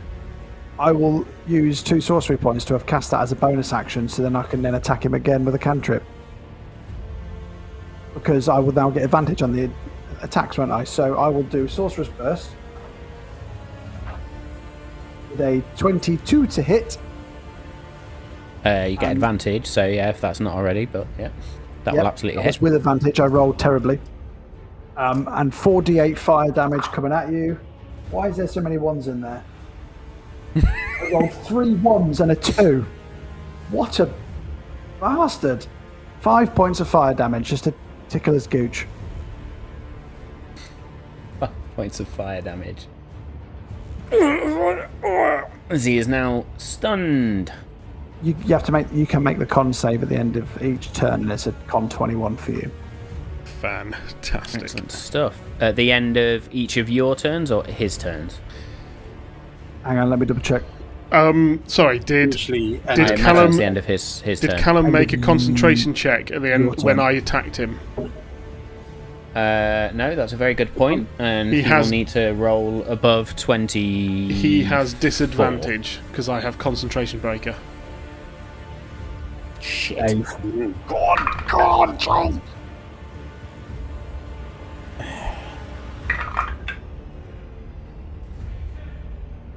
That is a 19. Hex is gone. Yes! Concentration breaker is a bloody brilliant thing. Amazeballs. I finally feel like I've done something, lads. I contributed. I'm here too. Yes. Yes, it's Right, at the I'm end having of your issues with turn, my spell Matt. tokens I'm now, sorry. as per usual. I was going to say, you now It's have the end of my restrained, concentrating, stunned, and bloodied all in there. That's amazing. Just refreshing Owlbear. I'd like to point out there's a whole lot more to this map as well. I would love to see it. Don't try and send me on a side quest. I was going to say, we're... Very good. But anyway, yes, cool. With that, Hex is gone. Yes. And Callum is just held there.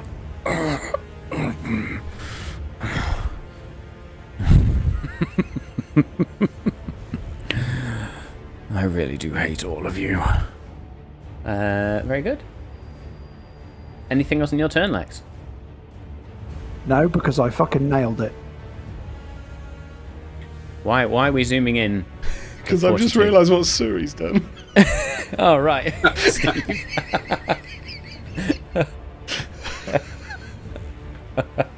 For anyone on the Suri, podcast, your go. everyone, on our map, you can put loads of information, HP and everything else like that, and you can put your armor class, and he has actually put 42 on it. Can I just say how good the quality was on that? Oh zoom yeah, as well? you can zoom in just to an insane amount, and that wasn't blurry at any moment. Actually, Matt, I might go another 40 feet in the air, so I'm 80 foot up. Oh, beautiful. Why the fuck not?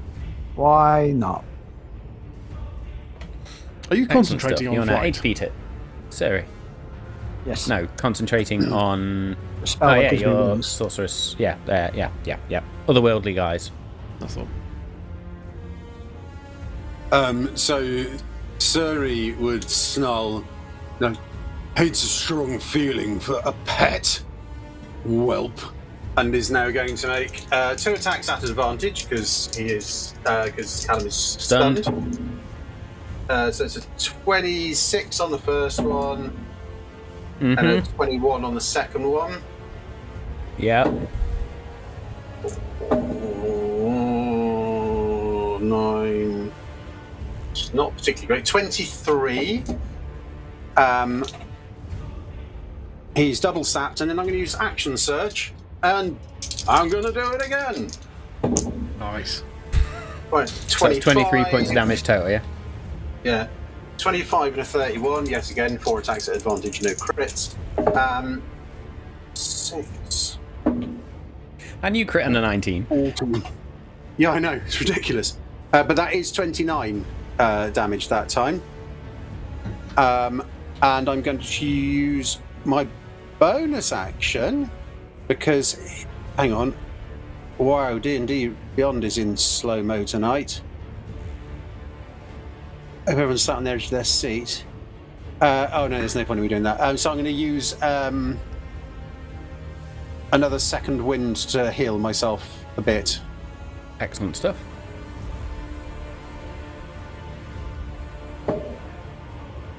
Oh, rather underwhelming 7, but and that is it. Fantastic. Oh, actually, no. At While the he's end. stunned, I am also going to fly 30 foot up in the air, as I have my Wrath of the Sea. So I have a fly speed equal to my walking speed. So landing the second hit, and I'm just going to basically rocket up in the air in this trail of wind and rain. Peace out, bitches. Amazing stuff. You shoot up into the air as Mace just looks. Are we all now flying? And it is Mace's turn. Mace is going to look at the stunned, restrained Callum. Not worth it. And is going to go 5 up to there. And it's going to use a bonus action to give Jewel 35 points of lay on hands. Oh my god. And that is him out. Absolutely glorious. As an action, he will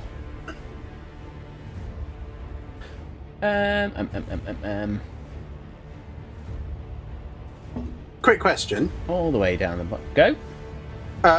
What kind of paladin is he, and does he have an aura?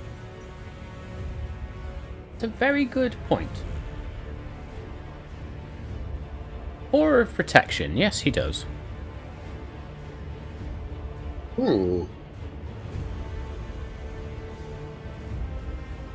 Nice. Anyone within that aura gets a +4 to saving throws. Ooh, nice. And you also have immunity to the charmed condition. Yeah, we have that anyway. He's but- an oath of he's a devotion paladin. I Thankfully, suppose all my, my aura doesn't work 80 feet up, right?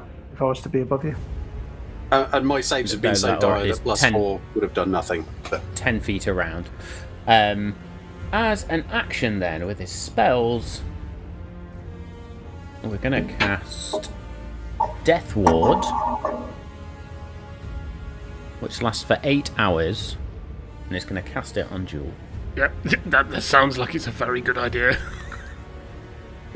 So just make a note now, you have Death Ward, so should you ever drop to 0 hit points, you will instead drop to 1 hit point. That's for the best. Yep. I don't know This where mage I'm just wanders up and sort of pats you on the shoulder. Your parents would be proud. At the end of that, then, it is Callum's go. Callum can do absolutely fuck all. Except make a Constitution saving throw. Can I Is it a con? use... It is a Constitution saving throw. I know I can't... Here's a mechanical question, right? I can use a meta magic option to give you disadvantage on the saving throw for a spell, right? It doesn't necessarily say it has to be on the spell that I've cast. Right. As you cast it, yeah. Yeah.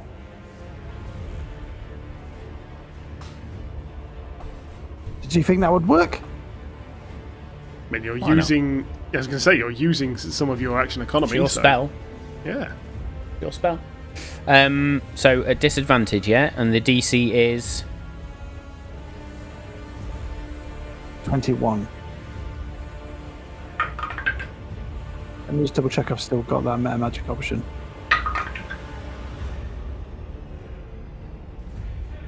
Yes, I have. 18. Oh, when you cast a spell Still that forces a stunned. creature to make a saving throw, you can spend 2 sorcery points to give it disadvantage. So I'm taking that to mean is I've not cast it anymore. So No, it this doesn't is work. now just I can't just affected. enact So it in which whenever I case want. we will take Sorry. the first roll, which was higher than the second, and that will be a gonna be 26. Okay. So We've no got one longer round at least. stunned, and the restrained ability Till the lasts start until of my next turn. start of your next turn. So can't use planar travel, but at the end of his turn, no longer stunned, just restrained. Oh, almost there. Very good. Valor's up next, and Valor is going to... Yeah, fuck it. 3 attacks. Technically at advantage, I believe? Or is that just melee attacks? Restrained. Attack rolls against you have advantage. There we go. Let's try that again, shall we?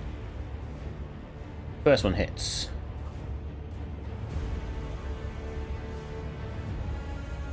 Second one misses.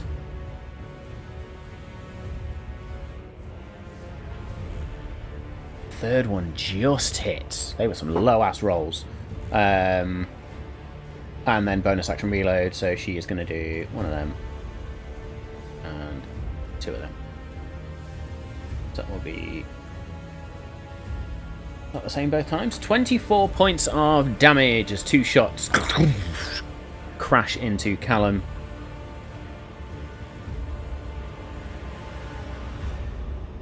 Bum bum bum bum bum. Can't use his reaction at all.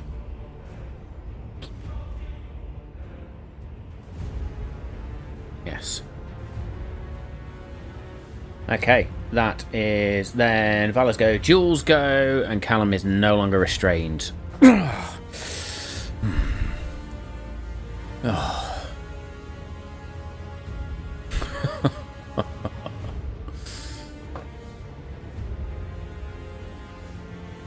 Jewel. No longer restrained, therefore, is likely to be able to use his reaction to fuck off again. Yep. Yeah. I don't know whether this is going to trigger his fuck off ability.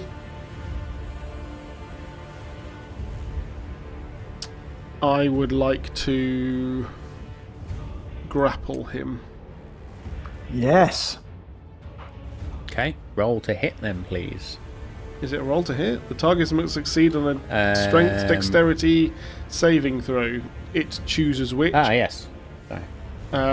And what the hell is my DC 8 plus proficiency bonus plus strength? Oh crap. This is not good.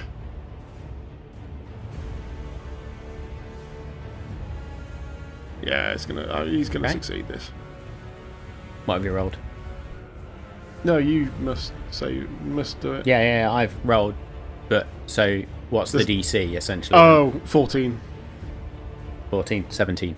Yeah. So you go to grapple and he just sort of slides out of the way. Not today, Jewel. That doesn't count as That attack, would be your does action. it? Yes, counts as your action. Counts my action, but not as an attack. I can't do 2-weapon fighting then. No, that is a full action. 2-weapon fighting being a bonus action. Sorry, I'm trying to. I'm trying to say, can I attack? You have to have attacked. You Right. have to have attacked with the first in order to do 2-weapon fighting. Yeah. I think you can make a grapple as one of an attack out of a multi-attack. Yes, but you you can can't now, use yeah. 2-weapon fighting unless you've already made an Actually attack. attacked. Yeah, that's fine. No, that's fine. Exactly. As I say, I rarely do it, so it's not something that it was worth it because I think it was just going to fuck off anyway. So in which case, I am on this occasion going to disengage. I have all my movement, so I'm going to move 5, 10, 15 to there. I want to stay Excellent inside stuff. that aura. Okay. Callum, then. As it is now. No, what am I doing? Lex. Talking shit is what I'm doing. No, sorry. Legendary action. Bum, bum, bum, bum, bum. One of the masks glows. 5, 10, 15. Bamps up to there. I will go for a 4th level chromatic orb with a dirty 20 to hit. Counter spell. Roll for it then.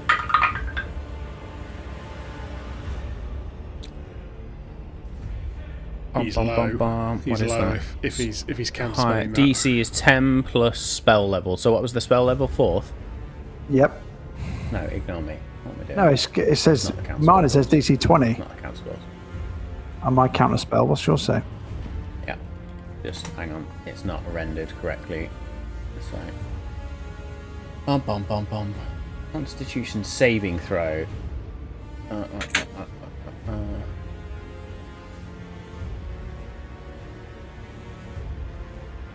You attempt to interrupt a creature in the process of casting a spell. The creature makes a Constitution saving throw. So yes, you need to make the Constitution saving throw, not me. You need to make the Constitution saving throw against my DC. Okay, what's your DC? 21.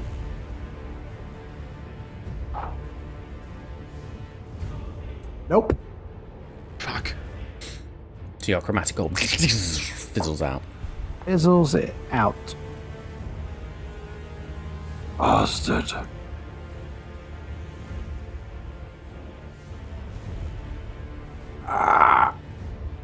Can I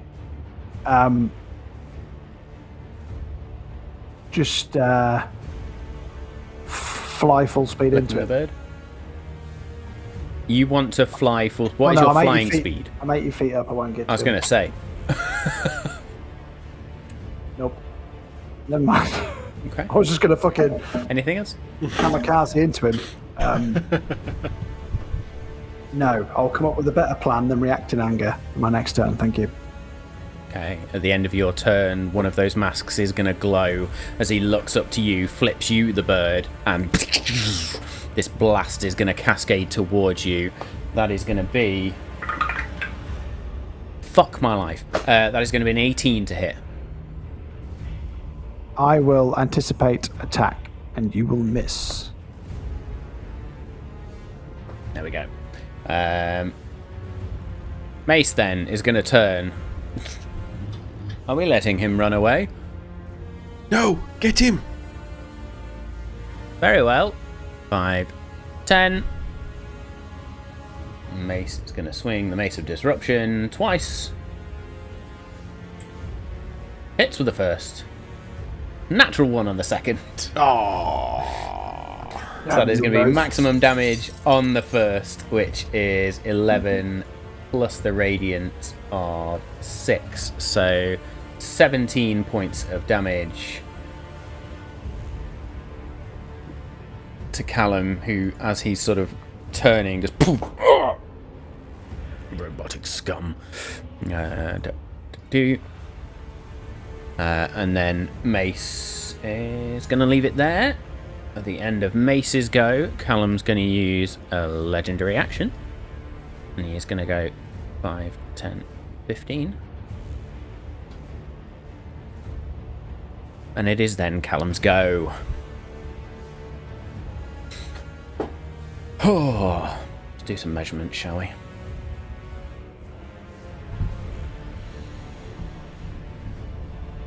Hang on. Did I get think a that'll go? work. No, you didn't. Sorry. Go back. Yeah, you should have been before No. Mace. No. Ignore me. You'll go. You'll go. Go. I'll put Over here. Right. put Callum back where he was. 5 and 15. I'm back over and be slapped, Yeah. bitch. So, yeah, which is pretty much, in fact, I will deliver it in character. Get back over and be slapped, bitch. Run like a cur back to your master, why don't you? You're a coward. And I am going to, once again, cast Anticipate Weakness. So I have advantage, because I live in vain of having more than one crit in a session. Oh, yeah. Fuck a duck. So it's 17 for the first one. Misses. 24 for the second one. Will hit. Or at least the dice weren't shocking. 17 damage. 17 points of damage. He's again sapped, which means nothing because I keep forgetting to apply it.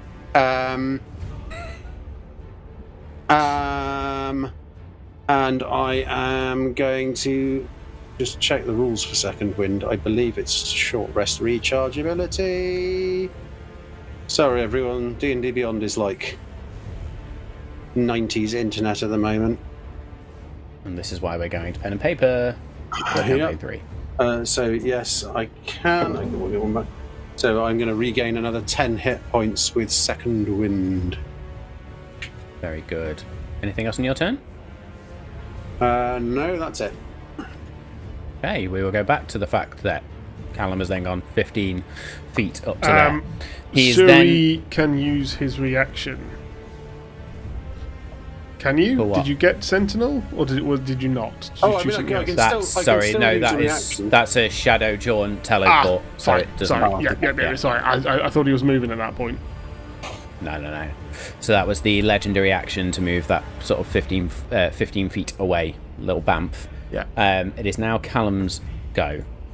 Callum is going to use 3 Herald Blast attacks. One at Suri, one at Jewel, and one at Lex. And I believe, as per my measurements, they are all in range. Suri.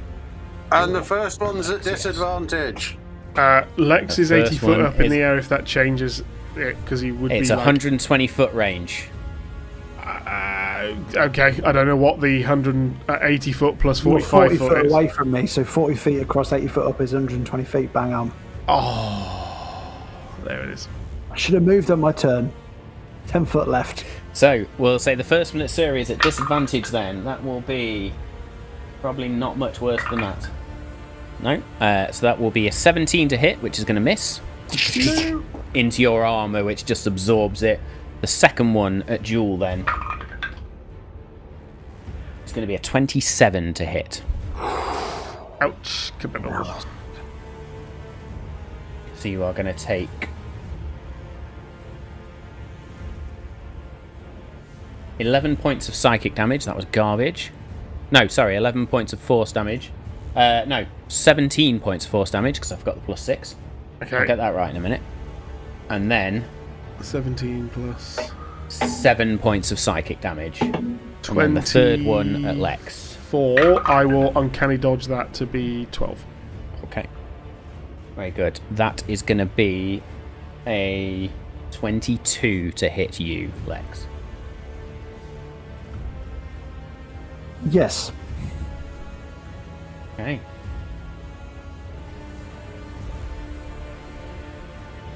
"24 points of force damage." I'm resistant to force Sorry, damage. 30 points of force damage. So 15 points of force damage and 7 points of psychic damage.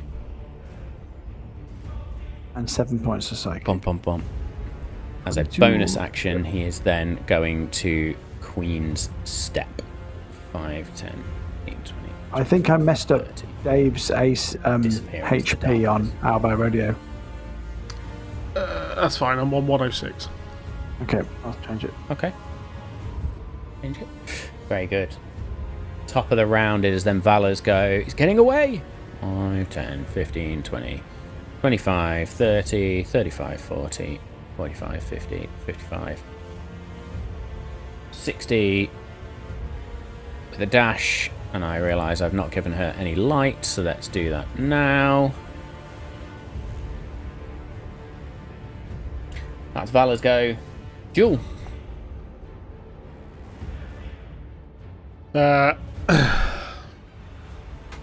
Oh, he's still got his fucking reaction though, because it's a new turn, isn't it? Has he used his reaction? He's just had his go. No, he hasn't used his reaction. Motherfucker. Alright, oh fuck it. So he's just had his go, and all Valor's done is chase him.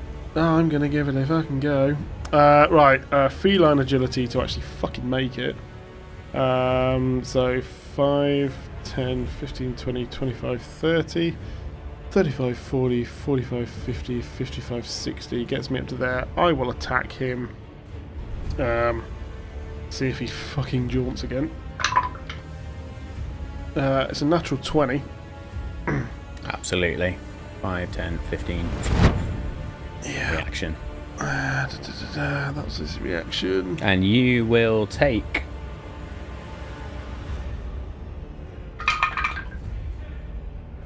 2, 5, 10 points of psychic damage as he just steps out of range.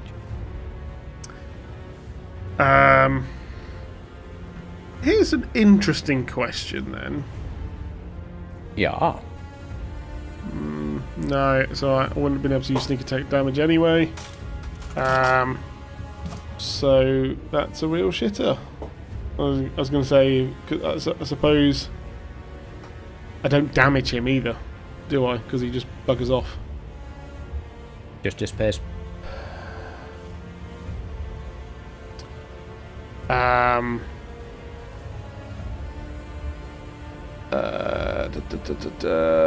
I've used my movement and my action, so I've got a bonus action left. Oh, that'll be a shame.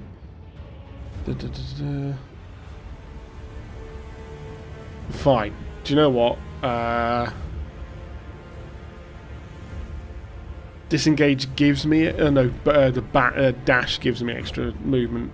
Yeah. Yeah. But you've already attacked. Oh no, you got bonus action dash. haven't you? Bonus action dash. So 5, 10, 15, 20, 25. So I don't know where he's going. So I'm just going to get up next to him. 5, 10, 15, 20. So I'm going to get up to there. Go past him 1. You're not going anywhere. That's as far as I can go. The end of your turn, runes on the Gilbalban blade light up. As he's going to spend 2 legendary actions to do a Gilbalban lunge, and he's just going to swing towards you with that blade as you step in front of him. That is a natural 20, I shit you not. Fuck. So just bear with then. So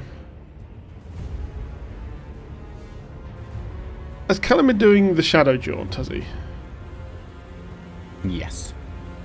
And he can do that more than once per long rest. Sorry, it's called Shadow Jaunt. I hear it's actually Queen's Step. Shadow Jaunt Queen's is the Step. legendary action. Fine. It's called Queen's Step. Yeah. Fine. Because I can't do that again. Fuck. So, with a natural 20. That'll be that. I will, because I've not got my reaction back, I'll uncanny dodge this, whatever it is. Okay, so that'll be 17... 25 points of psychic damage.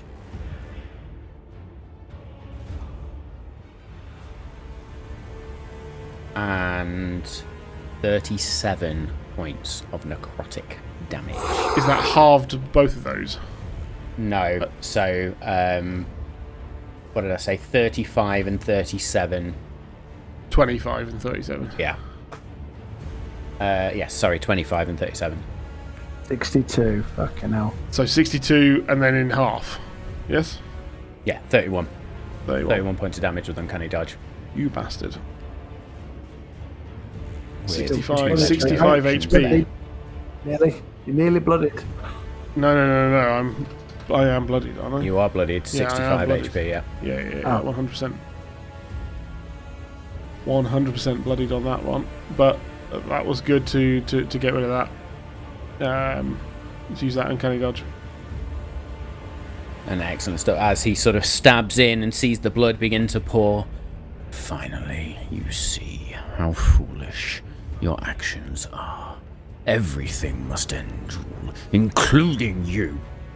I kind of grab his wrist. Again, this is purely thematic. Grab his wrist and sort of grab his lapel, and looking up, bloodied, just go. Then you're coming with us. Good stuff. I Maximilian? will use an ability I haven't used ever from Gibbons, from my slip-on loafers, so I can, once per long rest, I can activate its burst of speed ability to take the dash action as a bonus action.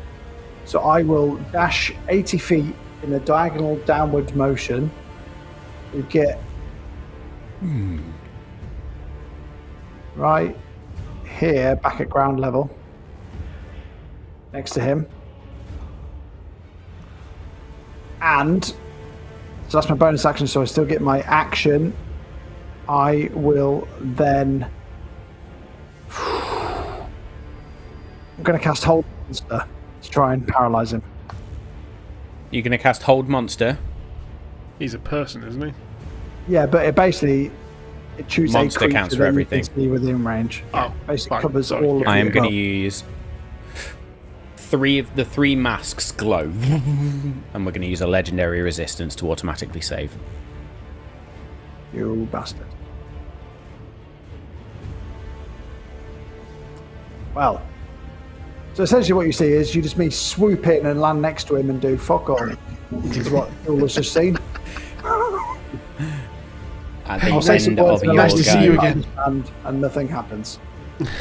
the shadow mask flares and there will be a 15-foot step again. Whoop. 5, 10, 15 Fucking to step, there. mate. That fucking step. And also, I cannot believe that it is shit that I'm at the start of the initiative. Yeah. Suri. Simple ability just stitched us up so much, Yeah. strategy wise.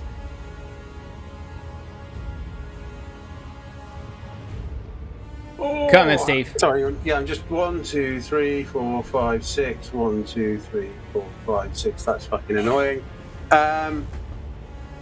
Okay, so Suri is going to 1, 2, 3, 4, 5, 6.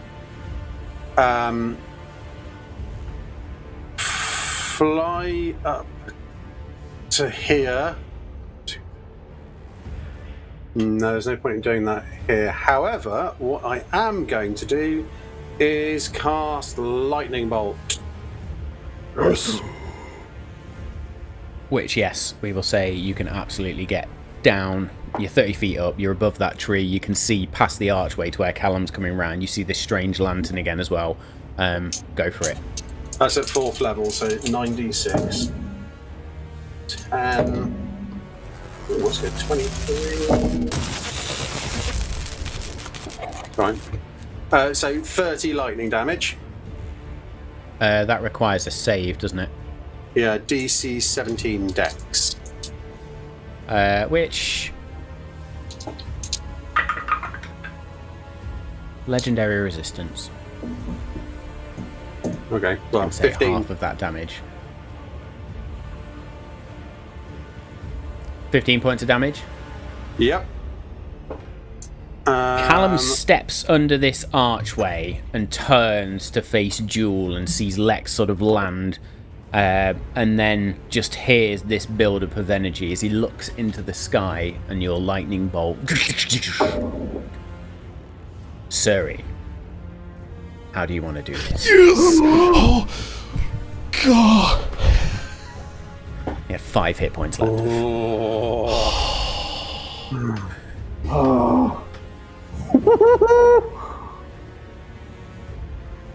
Can we make this a team effort? I'd say... Oh, fucking go for it. Yeah. Right, so, absolutely. So, this would be... Suri would say, I joined them so they could do this. And the lightning bolt is empowered with a more kind of paralytic energy, dropping him to the ground, but leaving him like staggered and prone and open. So as the lightning bolt hits him and he drops to the floor, he begins to crawl. I want to give, You've done something good here. I want to give Jewel the finishing blow, so can I use my mechanical winds to pierce through him and pin him to the ground as he's crawling away? Again, as you pin him, he begins to speak. You're exactly what you've always been. People who find something broken and cannot leave it alone. And you call it heroism. Every war, every family that burned, that's the shape of what you are at the end of every story you'll tell about yourselves. He looks towards the tower at this moment as Jewel, you step forward. So I'll step forwards. I'll spit a bit of blood on the ground. Look over at him. He'll still be there, you know. It doesn't end here. You know that. We're expecting him to be there. But I'm so glad to say, you won't. Good night. And I will stab him through the neck.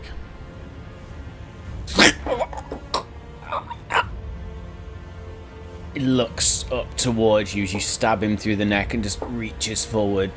I was on the right side. Keep telling yourself that, you asshole. The 3 porcelain masks dissipate. The lanterns go out, the one back at the distance, where you don't notice that there was a third one further ahead as well that also dims and goes out. Everything goes silent. Eerily silent. You all stand and look around what's been wrought here. The ground doesn't tremble as much as roll. And it rolls with a voice. The tower is open to you.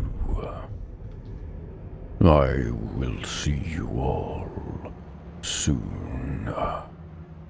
Bring me my codex. You see at the top of the Eclipse Tower that eclipse, a pupil of darkness surrounded by light, as the light itself fractures in multiple places and expands above the tower. the Mournweald goes deathly silent, and behind you from the road you see mists beginning to rush towards you. What do you all do? Initially not noticing that, and in the moment, Jewel does go in for a big hug with Lex, and just like, we got him finally. Presumably then, because she's not noticing if Lex does notice. Well, that hug stopped me stomping on an already dead Callum's body. And then as you hug me, I'll break out of it and I'll notice the mist coming. So then I'll use my Bright Sparks cantrip to put a bright spark into the air, and it'll give a blue light at 60 feet. But what that also gives us all, because we're in the blue light, is perception. Advantage on perception checks to see things hidden in the shadows, which might then give us a normal roll, because Matt said we've already got disadvantage to that. Suri, as these mists approach, sorry, Steve.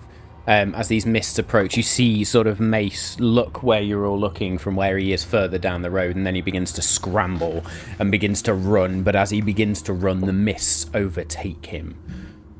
Golden light shines within the mists for a brief moment before the mists continue to approach. Go ahead, Steve. He gone. Suri was still flying, swooped down towards Callum's body. He's very interested in that sword. Okay. So, You want to pick it up? yeah. Okay. You may pick up the Gilbalban blade. Mm-hmm. And then we'll just desecrate the corpse for the next 25 minutes? Yeah, and then I stick it up his arse. No, yeah. As I fly past, I would shout, Vala, with us. Looks like we need to go.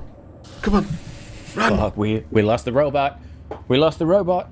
And she begins to sprint as well. I would like everybody to make me an athletics check, please, now, to run further up this road and escape the mist. I don't suppose I could fly up with Jewel and Suri could fly up with Valor. Is the mist? Well, you can fly up with Jewel. High, or is it like a low level mist? The mist is literally is the edge it's of a this wall. domain. Yeah. Never mind. Yeah. Okay, that's irrelevant. That'll be a Right, 22. Mm-hmm. Okay. Valak gets a 27. Nice. I hope you're going on Actually averages. overtakes I've got Jewel. 13. 28. 13?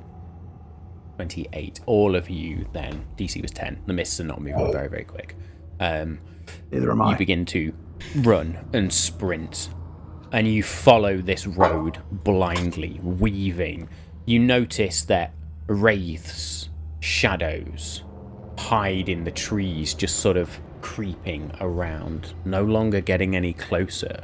You get to a certain point in the road and you see the bodies of druids, Ardalian soldiers, and mages. The forces of Ardalia littered around, devoid of life, but not butchered, almost as if the essence was taken from them. And slowly but surely, as you sprint away from these ever-encroaching mists, the tower is in front of you. Almost uncannily, it's just there. You step between two broken watchtowers of old. A cracked courtyard in front of you, with roots growing out of it. There is a pool of stagnant water, and ahead of you, gates and banded doors, which open as you approach. Enter and meet your fate. The Shrouded Lord waits. I We mean, will pick this up in our next episode of Multiple. while he says that, Jewel is definitely chugging a superior healing potion. Yeah. Well, I was actually going to say, whilst we were moving, Suri would have cast Aura of Vitality, Oh, okay. which over the Nice. space of a minute is 20d6 of healing that I can split between anybody within the 30-foot emanation. Amazing. Shall we roll? Shall we roll sort to that Jewel. offline?